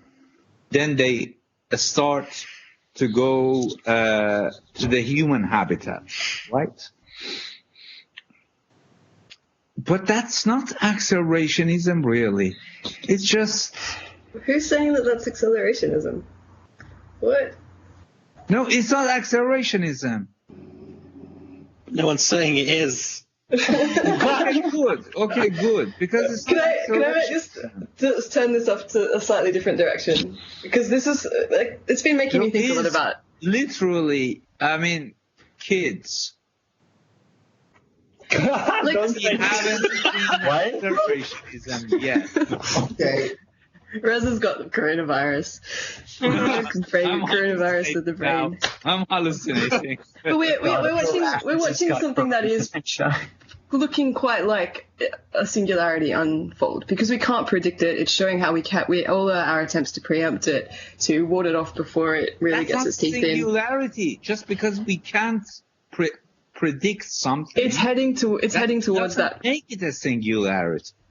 It's heading to that. But it feels like what it comes down to is that, Reza, you just don't like the terms in which it's being described. Because didn't you both just say previously, you were talking about how that you were putting more emphasis on what we can do to mitigate the results out of my ass quite often. But that's kind of like I want to take this into cute territory. There is something that could be described as a singularity. It's something that comes out of nowhere that you don't predict. It happens. That's not you can do is respond to it. To be and honest. You're stuck in a reactive relationship to it. It is something that could be prevented. I think, but it's not. It's not. We're already here. Past the point of possible prevention. Amounts of support. I think Emmy. No, it's singularity. Has an interesting point. I don't know. I think I've been thinking about the virus as a model of a self-replicating machine. And it doesn't really matter whether it's a natural machine or an artificial machine. I don't know. I've been thinking about this quote from George Dyson's Darwin Among the Machines, where he says, there are three forces at play humanity, nature, and machines. And he says, I am on the side of nature, but I'm afraid that nature is on the side of the machines. I don't know. I feel like this is interesting because we tend to think of natural processes as being something entirely different from automatic processes, but the virus is a good example of something that is somewhere in between the two. I don't know. I think it's a mistake to make that a dualism, like natural and artificial. Like culture is an excrescence of nature. No, I think actually it's a right dualism, because you see, what is the difference between a farm and a forest? Can you elaborate what you mean by form here?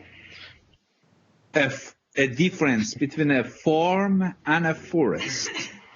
So do you mean form as in a cultural form? Or do you mean a platonic form? You mean aggregate? No. Literally, farm as an agriculture? Does distinguish between a farm and a forest. What's the difference? Well, you are an ecophysicist guy. You don't know anything about this. Yeah, I mean, I think you're kind of in denial, Edza, about this. No, essentially, there is no such a thing as nature, as we know it. Any sort of nature. But you just said that it's a fine dualism. That you're fine with that. You're contradicting yourself. No. I said the dualism. So we had machine, we had nature, and then we had what? Human. Okay? I said that the dualism between nature and machine is totally wrong. The dualism between nature and human is totally right. But how? Isn't the kind of the human culture that we have, all our science and technology is something that has evolved historically out of nature. You can trace it, through evolution. Yes. Tom writes eloquently about this on his piece on the vast abrupt, the gastrulation of bias. Are you talking about Tom? Talking about what? Unbelievable. Anyway, what I wanted to say before is that whether we want to use this terminology or not, I think that we're witnessing something like a singularity happening. And at the start of the year, not singularity. At the start of the year, I felt wildly in love, and I was like, "That's a singularity in my life. It's completely upended everything that I thought that I was going to be doing." In my life, then. I'm using it in the Deleuzian sense of singularity. Which is all singularity too is something that completely upends and challenges, undoes the status quo, and you have to rearrange everything around it. Yes, puts you in a reactive relationship. I don't feel singularity in my fucking horizon.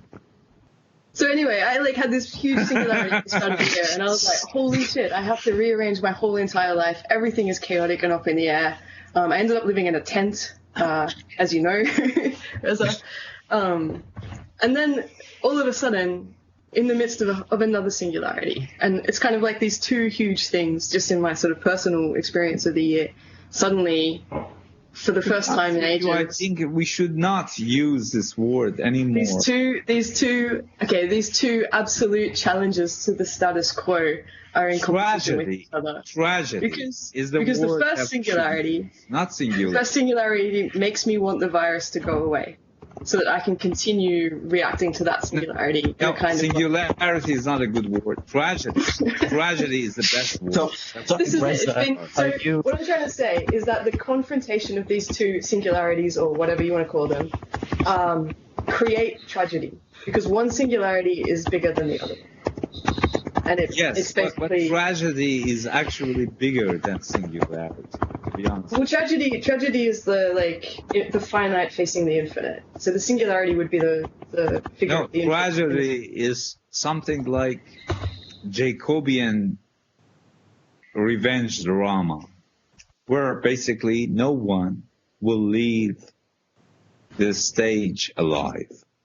That's it. Yeah, but this is the like ancient Greek definition of tragedy is that you have like it's the finite, like a man usually of high standing facing the gods, or later with like Oedipus facing the absence of gods. We have to remember that Rez is a Persian here, and he by default hates the Greeks. If I hear Greek references in this goddamn... Excuse me, your whole current philosophy is based on Greek philosophers and Roman philosophers, so, you know. It's just on Plato. He's faking it. Yeah. Plato, the Stoics, come on. No, I to be honest with you, I think that at this point we should really take care of each other.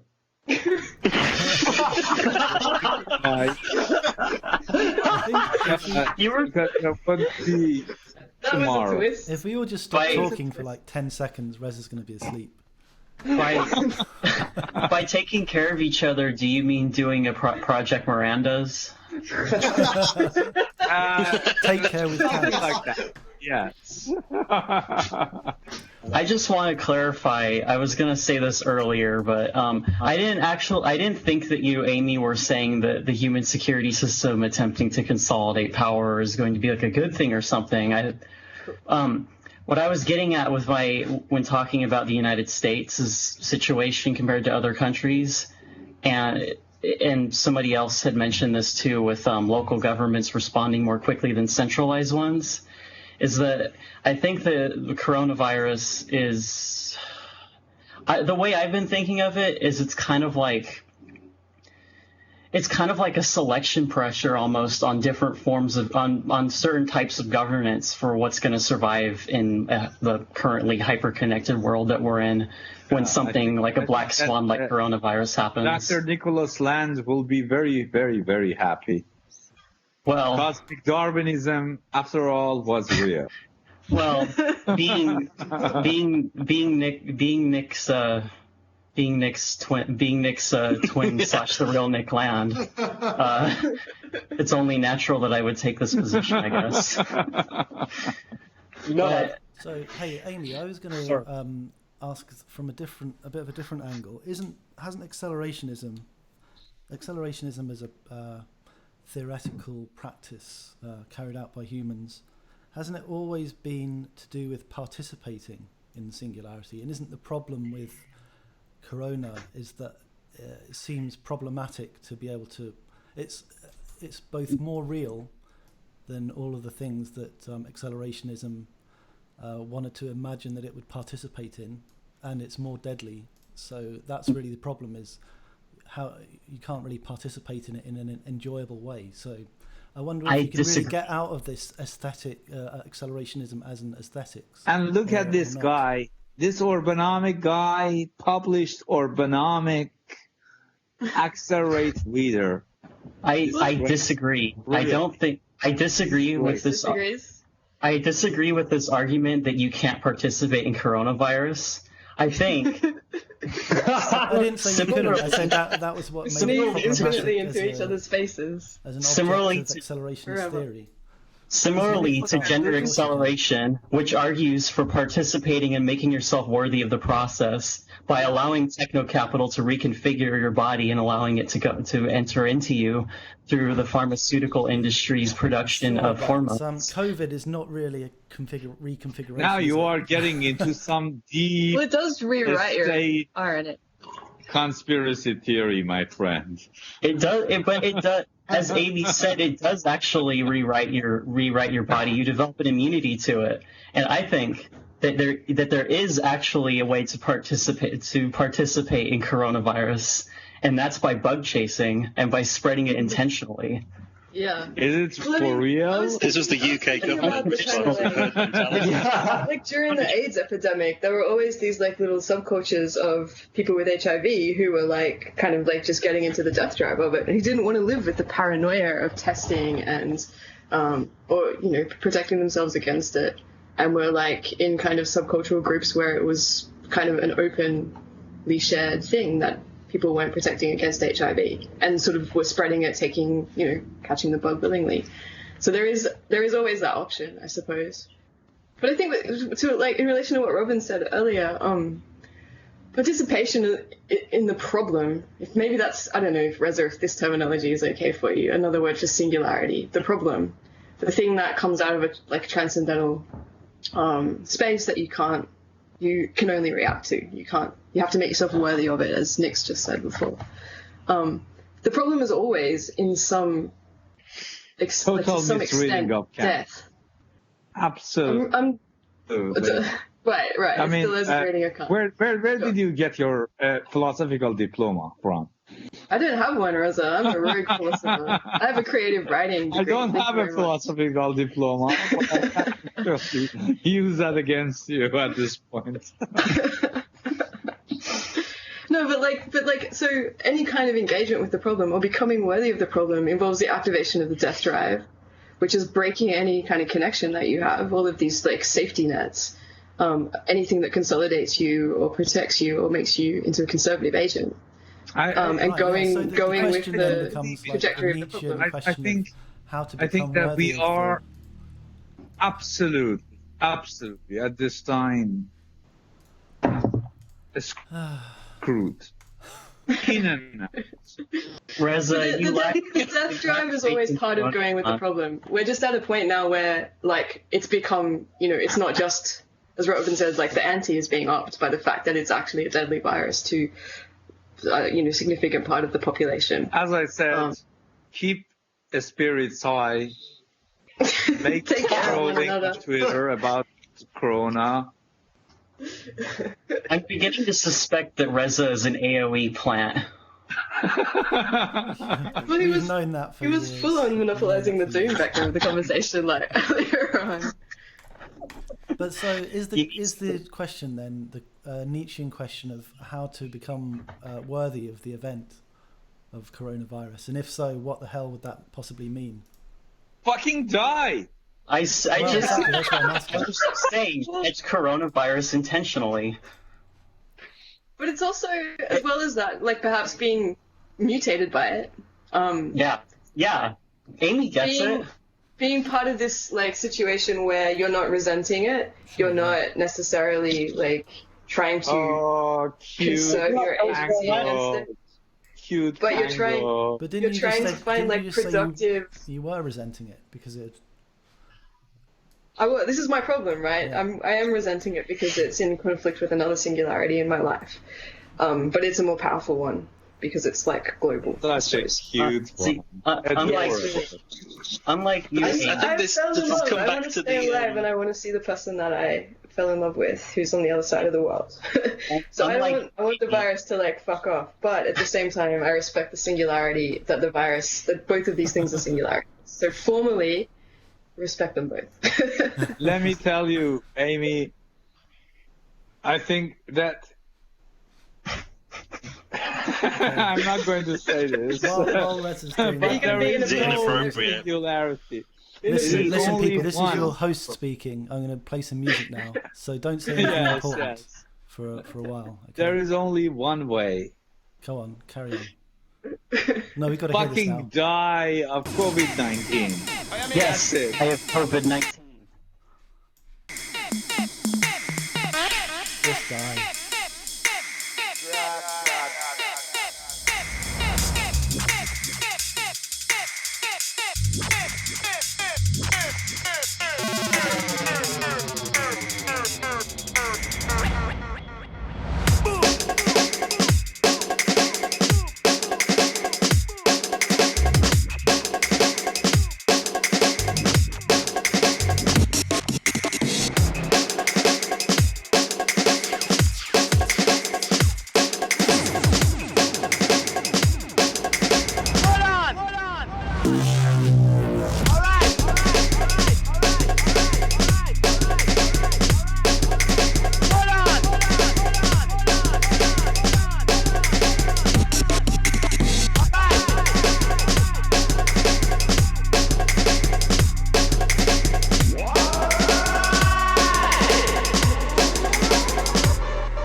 Oh, hello.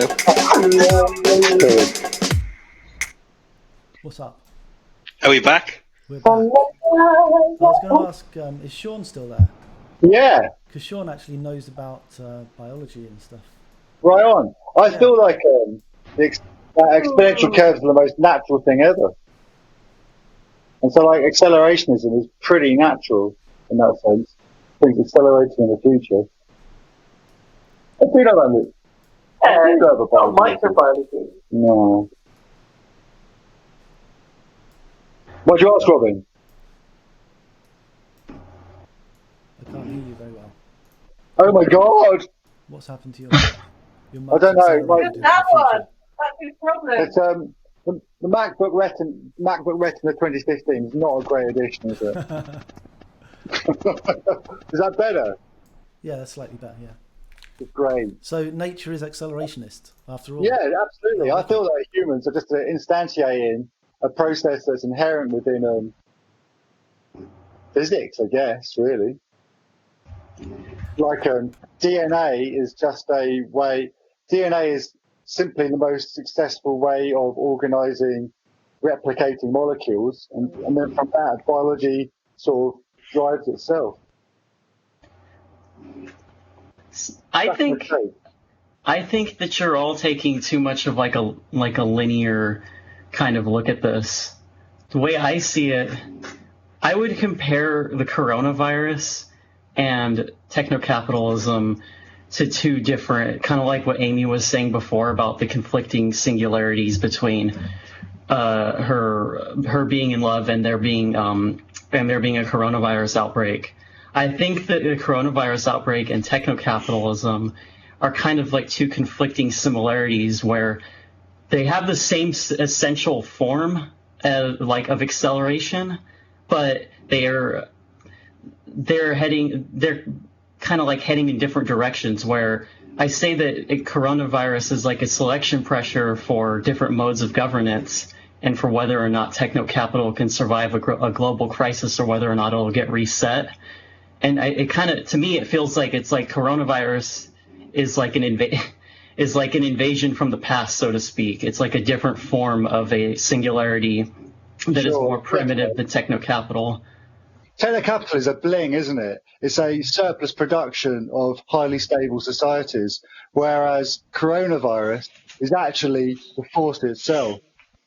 Coronavirus is actually what it feels like to encounter I don't want to get vitalistic, but coronavirus is actually a living force within our biosphere.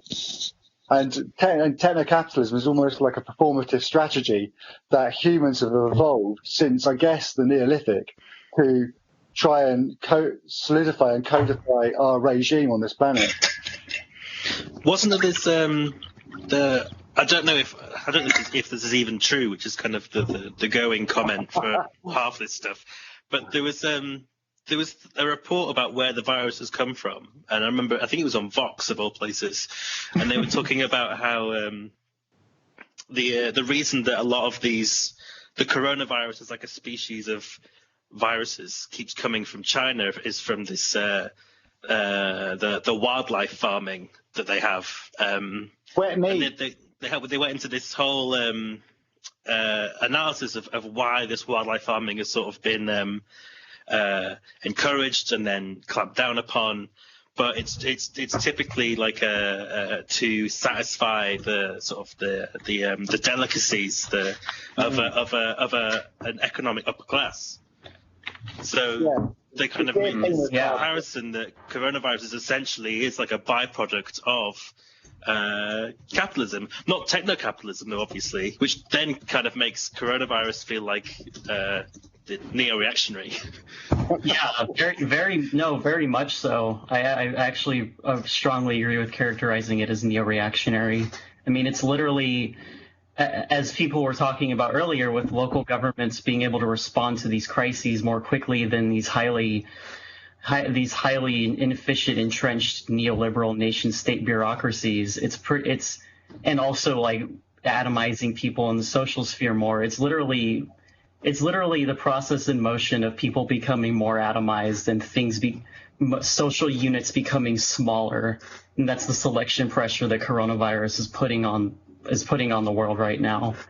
And it's even more interesting to talk about it as a product of capitalism, not techno-capitalism, but just capitalism. If it's the result of the wealthy Chinese eating delicacies from wildlife farming, because then that even just further adds to that it's breaking apart these entrenched centralized powers within the current development of capitalism, where you have this bourgeoisie class that is able to indulge in these delicacies. And then as a result of that, you have this invasion from the past of this other kind of accelerative or accelerationist-esque process, this kind of singularity process, where it's like I said, it's putting a selection pressure on human civilization / techno-capitalism being like parasitic to human civilization, to figure out a way to survive it, or else everything gets reset. For me, that selection pressure is actually the reciprocal of coronavirus. So coronavirus itself isn't particularly desiring us to become atomized. It wants us to survive its onslaught so it can live in our bodies for longer. The ideal micrological response to, or immunological response to something like coronavirus is synergy, where it becomes like mitochondria and it lives in our bodies and then is passed on to very, very distant relatives of us. For us all to become wiped out by coronavirus is a disaster for coronavirus. Ideally, I'd like us to be like a timeshare. Yeah, that's a very good point. That's kind of what I was getting at too, about the way to make yourself worthy of the process is to just spread the infection. And like all creative destructive processes, it's going to result in a lot of people dying, but that's the cost of accelerating further. Yeah, sharpening the anvil. I think there's definitely, we should definitely be thinking about a co-evolution process of the virus and capital and the capitalistic society.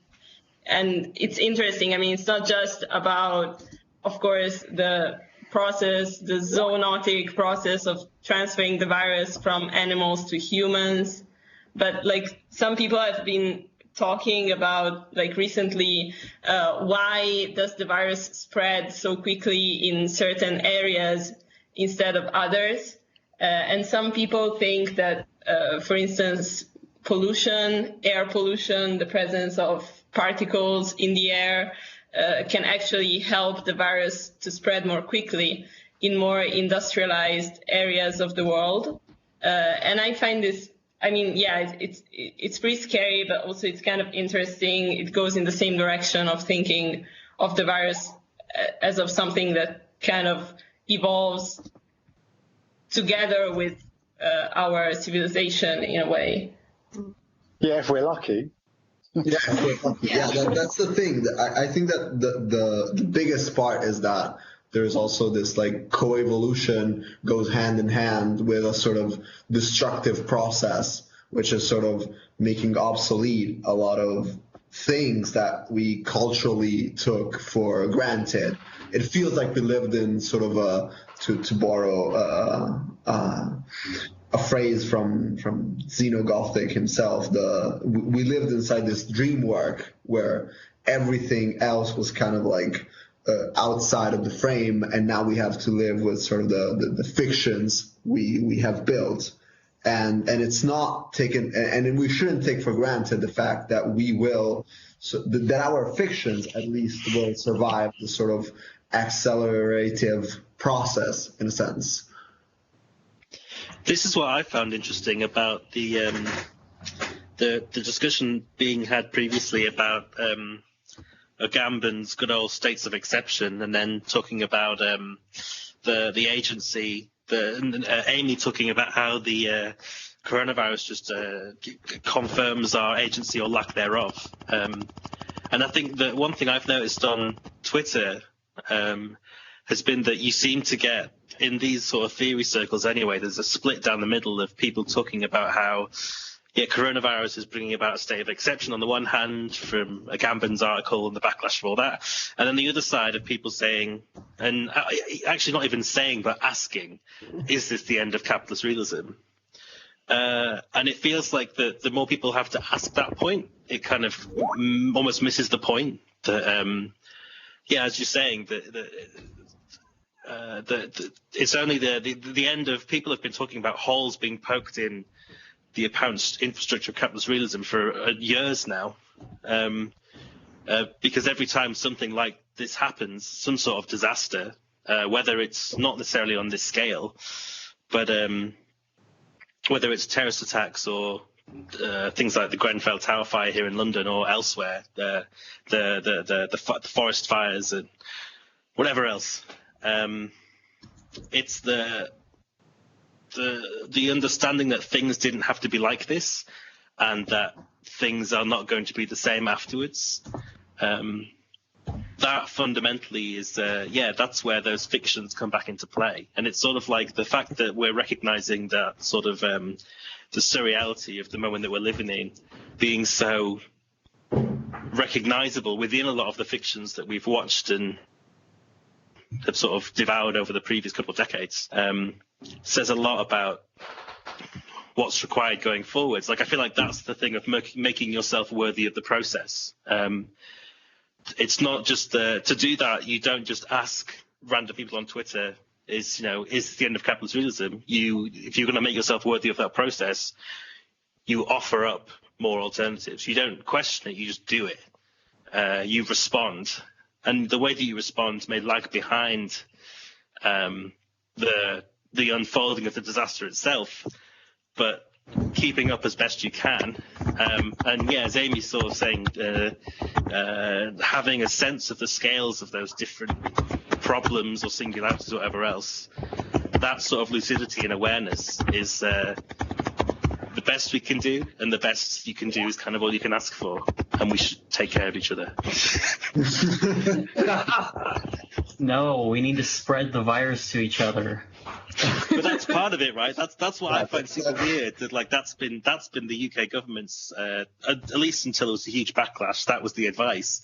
There was all this talk about herd immunity. That the best way to stop the virus quickly is to just let it burn through society. Yeah, super nature. It's crazy, but. We were talking before about the lack of theoretical abilities now to think the situation, but what is becoming very obvious is that there's a lack of political, even from the politicians that are now in power, they need to really respond in whatever way they can very, very urgently. But as an alternative, it's like it's so far away to have an alternative political suggestion that goes beyond established ones. And I guess this issue but I think it's going to be a matter of time, probably short time, when people are going to stop wanting to have the human security system taking control, and people are going to get desperate, and acts of desperation are going to occur. The question is whether there are going to be some form of political propositions that might be able to do something with this frustration that for sure is going to come up. Well, it's I think that's what's so heartening. Oh, sorry, go ahead. Oh, I was going to say that it's interesting talking about like with what I was just saying, that it's creating a selection pressure for new forms of governance and new social configurations to emerge. Is that I had made a thread about this today, that there again. Sorry for keep talking about American politics, but I found it very interesting observing this happening, and what the left's response to this has been, because we've been in this situation for a while now that I've railed against before with the American left. It's much different in your other countries, it seems like, where there are more established radical bases. But we've had this compulsory organizing among leftists, like of all types, anarchists, Marxists, etc., that we need to engage in electoralism to do harm reduction.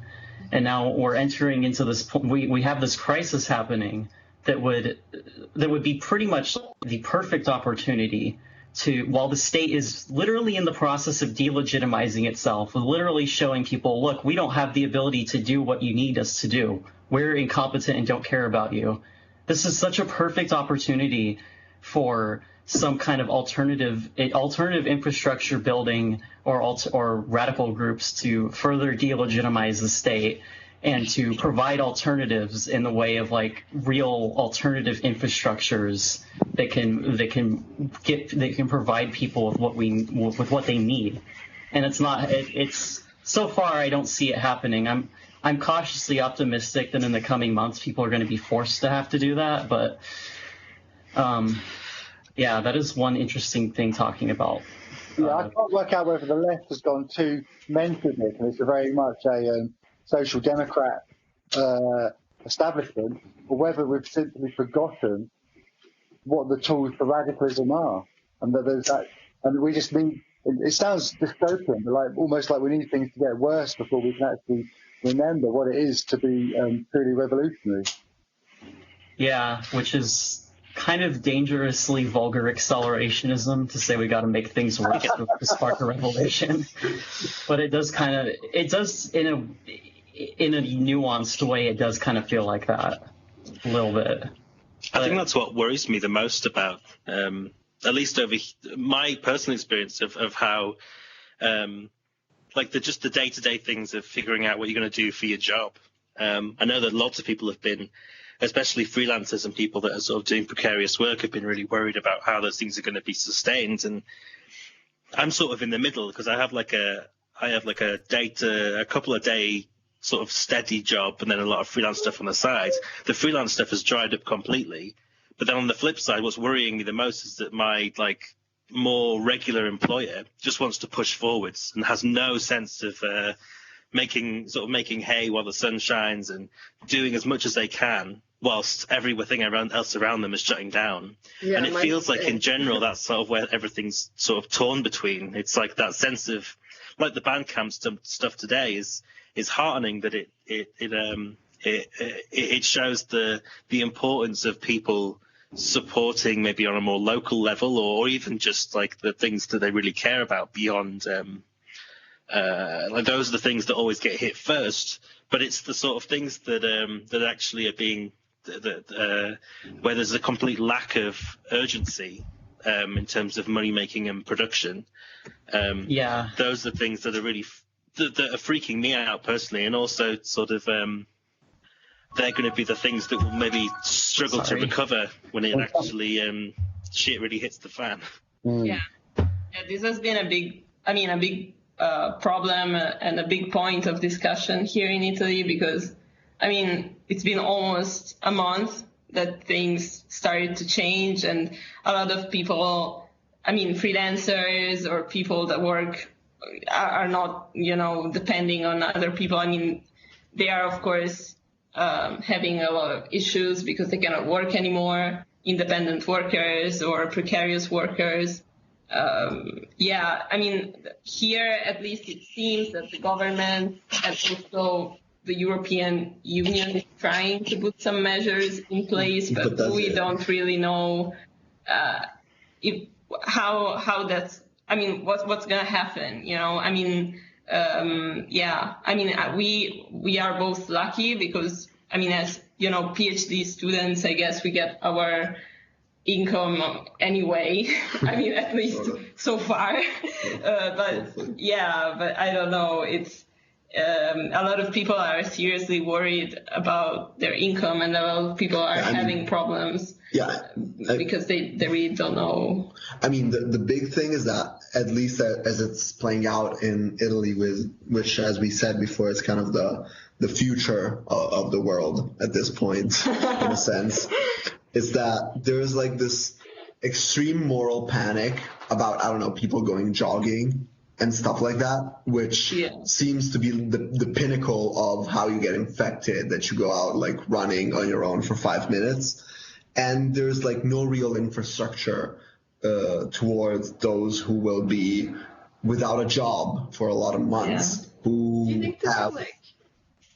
Do you think it'll encourage like black markets? People sort of starting up like little kind of on the side businesses or ways of making money. This might be a really productive possibility. Like in Sydney, I noticed the other week. There won't be any black market. Reza. Yeah, Reza. We know that your black market is never getting delivered. I think some things like local, maybe. Like local. How do you say that? Like, people that like agricultural workers, how do you say that? That sounds about right. Like they kind of organize, deliveries of food, like if you want like to get like produce from, since you cannot go to the local market anymore because everything is shut down, a lot of people are organizing autonomously. But on the other hand, there is a lot, like increasing amount of control on people. You cannot leave your house without someone checking where you're going, what you're doing. It's gonna be like the neighbors like calling the government hotline, like the neighbors left their house. Yeah, exactly. Send a drone after them. Like people are calling on, like they look, if they see someone in the street, like from their window, and like they call the police because they left the house. Like this is a real thing, and it's like crazy. Yeah. And on the other hand, like workers are still going to work, even if they are not like in some, again, not only essential, Yeah, but I mean, workers are. I mean, not just people that. Yeah, I cannot. Come on, guys. Why do we have this podcast? I mean, the thing is... I mean, we are all going to die peacefully, finally.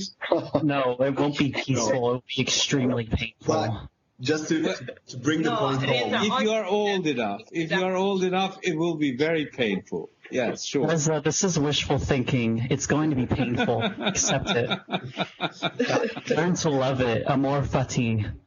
The thing is, I mean, to go back to the black market thing, I think there will be, it's bound to happen that we will have some local infrastructure in place which will not be government sanctioned to keep a lot of the people here afloat. But for the moment, there's also a pretty strong like moral control going on over the situation where everyone feels the need to be the vigilante against the spreading of the virus, which is pretty worrying and goes the opposite direction.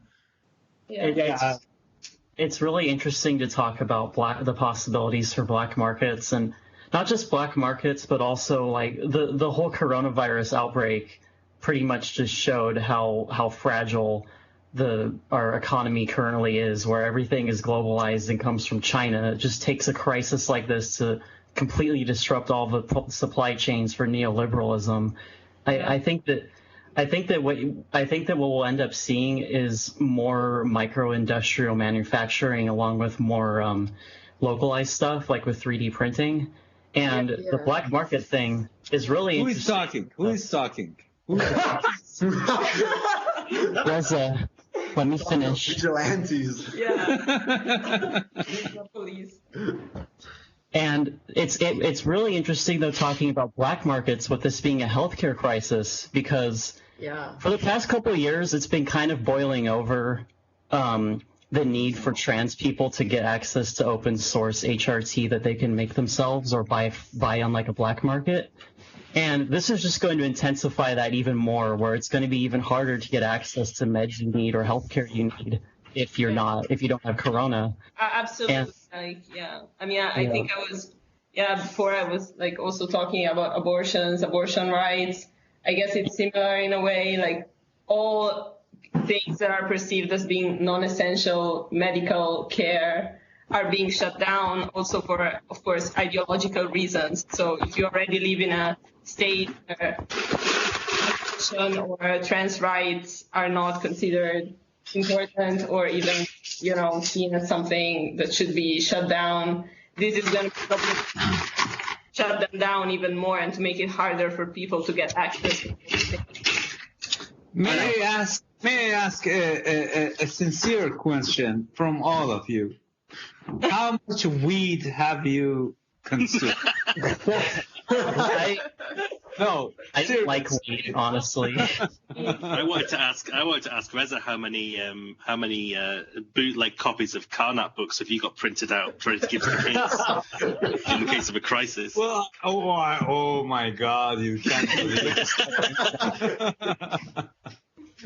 But seriously, guys, this has nothing to do with human responsibility at this point. You can go, I don't know, wear mask.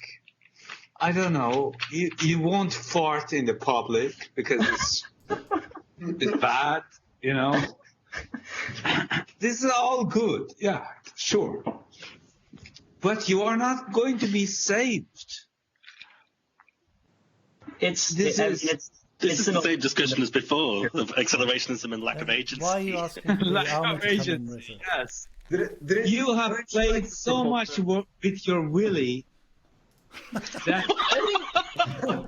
you really forgot what the will is. Unbelievable. Yeah. That's a good slogan for NEO rats to abide by. Stop playing with your willy and pay more attention to the will. I think it's interesting though to really examine these productive possibilities that are emerging, like the question of black markets, even on a really low level of social organizing. It's really nice how many online reading groups I've been invited to in the last week, on Discords and Slacks and stuff. To be honest with you, Amy, black market is good. It's something that will definitely happen. Reza is an agorist. Yeah, to be honest with you, I have seen it firsthand. Yeah, exactly. Black market will definitely rise. DVD black market. Prosper.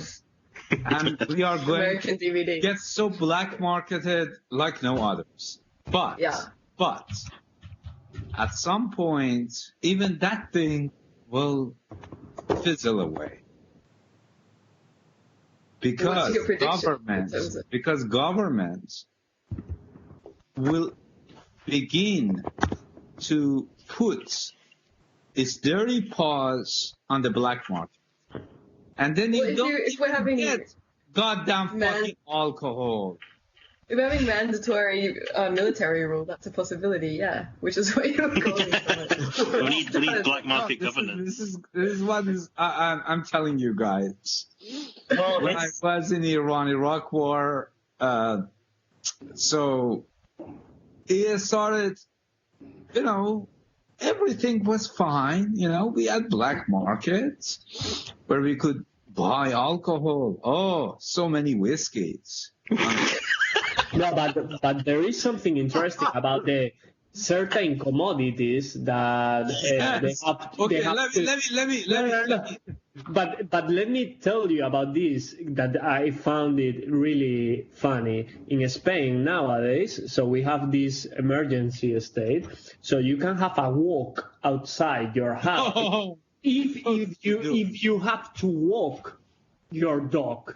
So there is a black market to rent your dog, so someone else can have a walking your dog. You know what I mean? Look at this. That's amazing. Blessed. That's cute. Acceleration. That is really cool. So you have your Facebook groups, okay, to find a dog to walk. They can't even walk their dog. Exactly. Jesus. Okay. I was going to say, well, the situation that I experienced was not as bad as yours. But I remember, first black market came and we couldn't buy alcohol. And then I told my pharmacist friends, guys, let's be smart here, And they started, not me, they started to create best alcohol from rubbing alcohol. Oh, tasting like heaven. And we started to eat that, drink that for a very, very long time. I think You're just describing prison. What's happening now in the UK, right? It's a prison cocktail.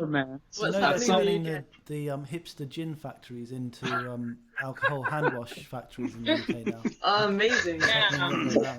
Well, let me tell you their story. The end of their story. Who's doing made to order hand sanitizer, making it up out the back of the chemist in a kind of makeshift lab. The twist. Didn't people do some acid burns? The twist is that the goddamn fucking government came and told us that no one can sell rubbing alcohol anymore. Fuck. Well, that's what makes it a black market, is you just do it anyway, and you learn how to circumvent the police state. Right. Yeah. I'm going to take a break now. I think we're going to come back and move on to the pizza question, Reza. Yeah? Oh, yeah. Okay, good. Is he still alive, by the way? Yeah.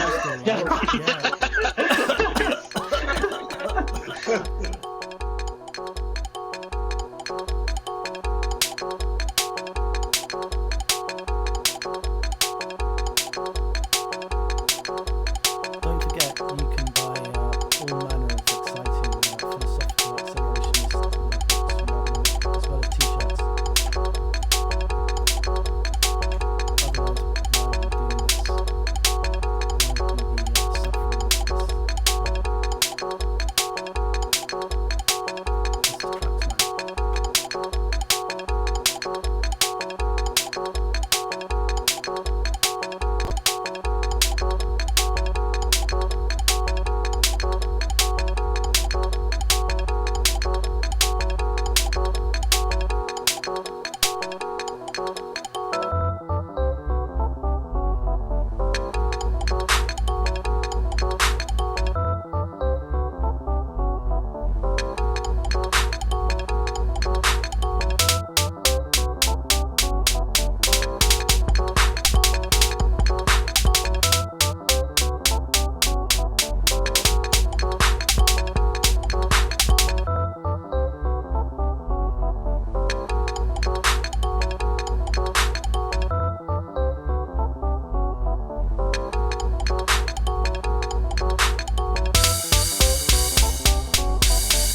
There.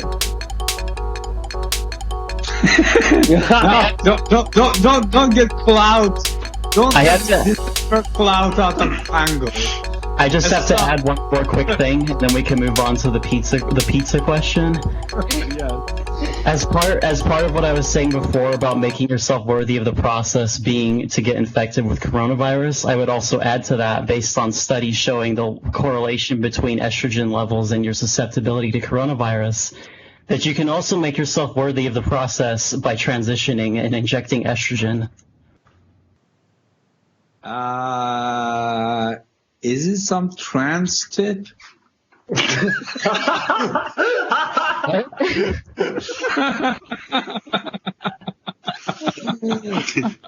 Rez is catching up slowly. I'm going to get cancelled anytime now. As I'm saying that if you want to survive coronavirus, you need to start injecting estrogen. I'm sorry, there's no other way. Oh, fuck. You need to give in to the process of gender acceleration. Fanboy.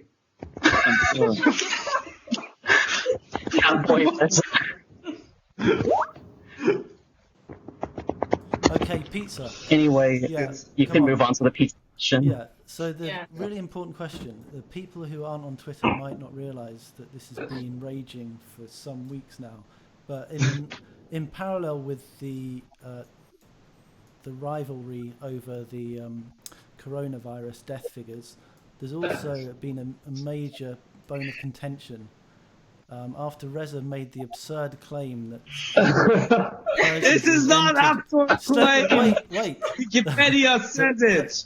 That pizza was a Persian invention. Because according to Reza, the Iranians invented everything.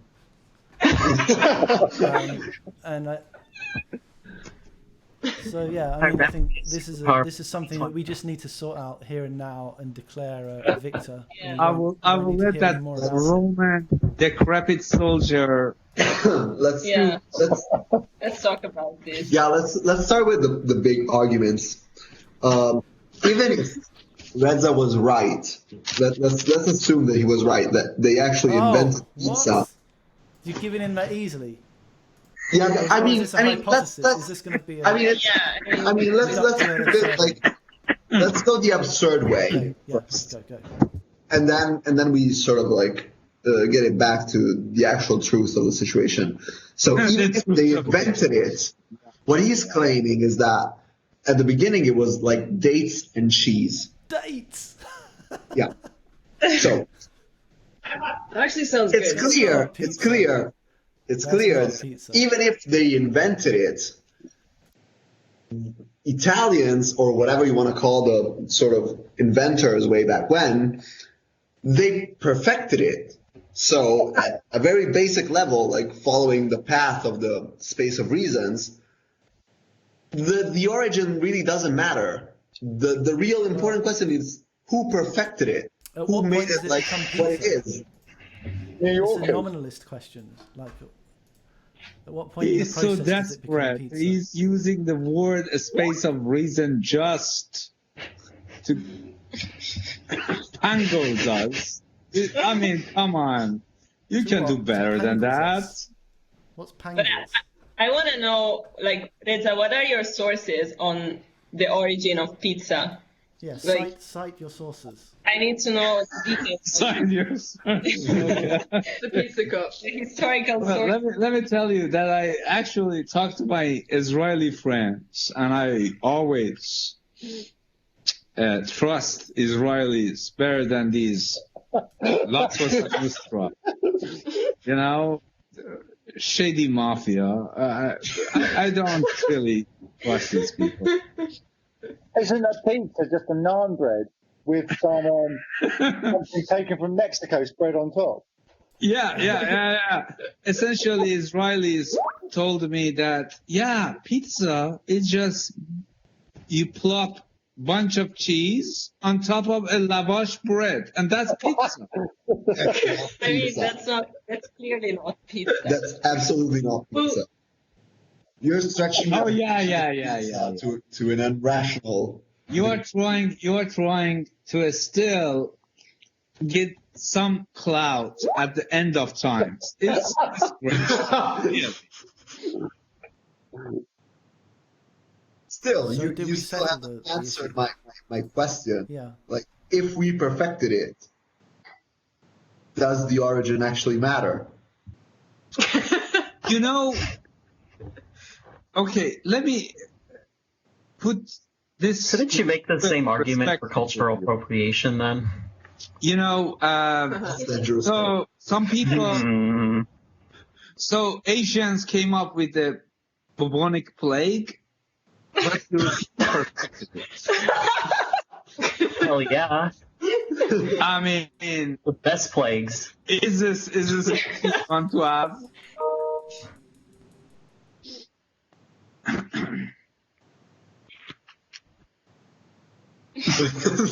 These Italians are totally unreliable at this point.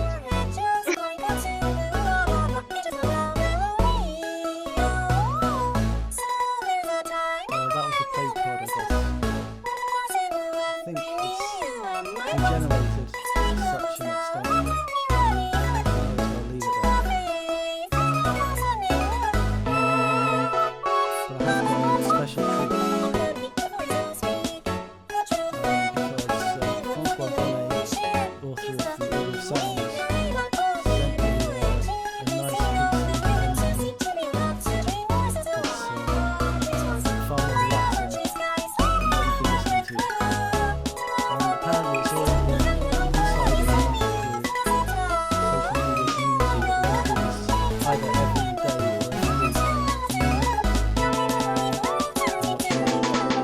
But yeah, we'll try and come back and do it again. Oh my So, God! Guys, hey, this is the end. We're ending now. We're all gonna die after Everybody this. Everybody say goodbye. Goodbye. Thanks very Goodbye. much. Everyone who joined us this time. I hope I don't see you tomorrow. I hope that I'm by tomorrow. I think Reza should do an agony aunt column for the future ones, where people can ask questions and Reza will give them advice, life advice. Yeah. Take advice. Yeah. I am up for that, like a love line of Reza, yeah. Right. Yeah. Okay, thanks very much for joining us. Love you guys. Take care of yourself. Thank you, Robin. Good night. This has been Night. the Ciao. first of many Ciao, it PlaguePod is. lives. This is a piece called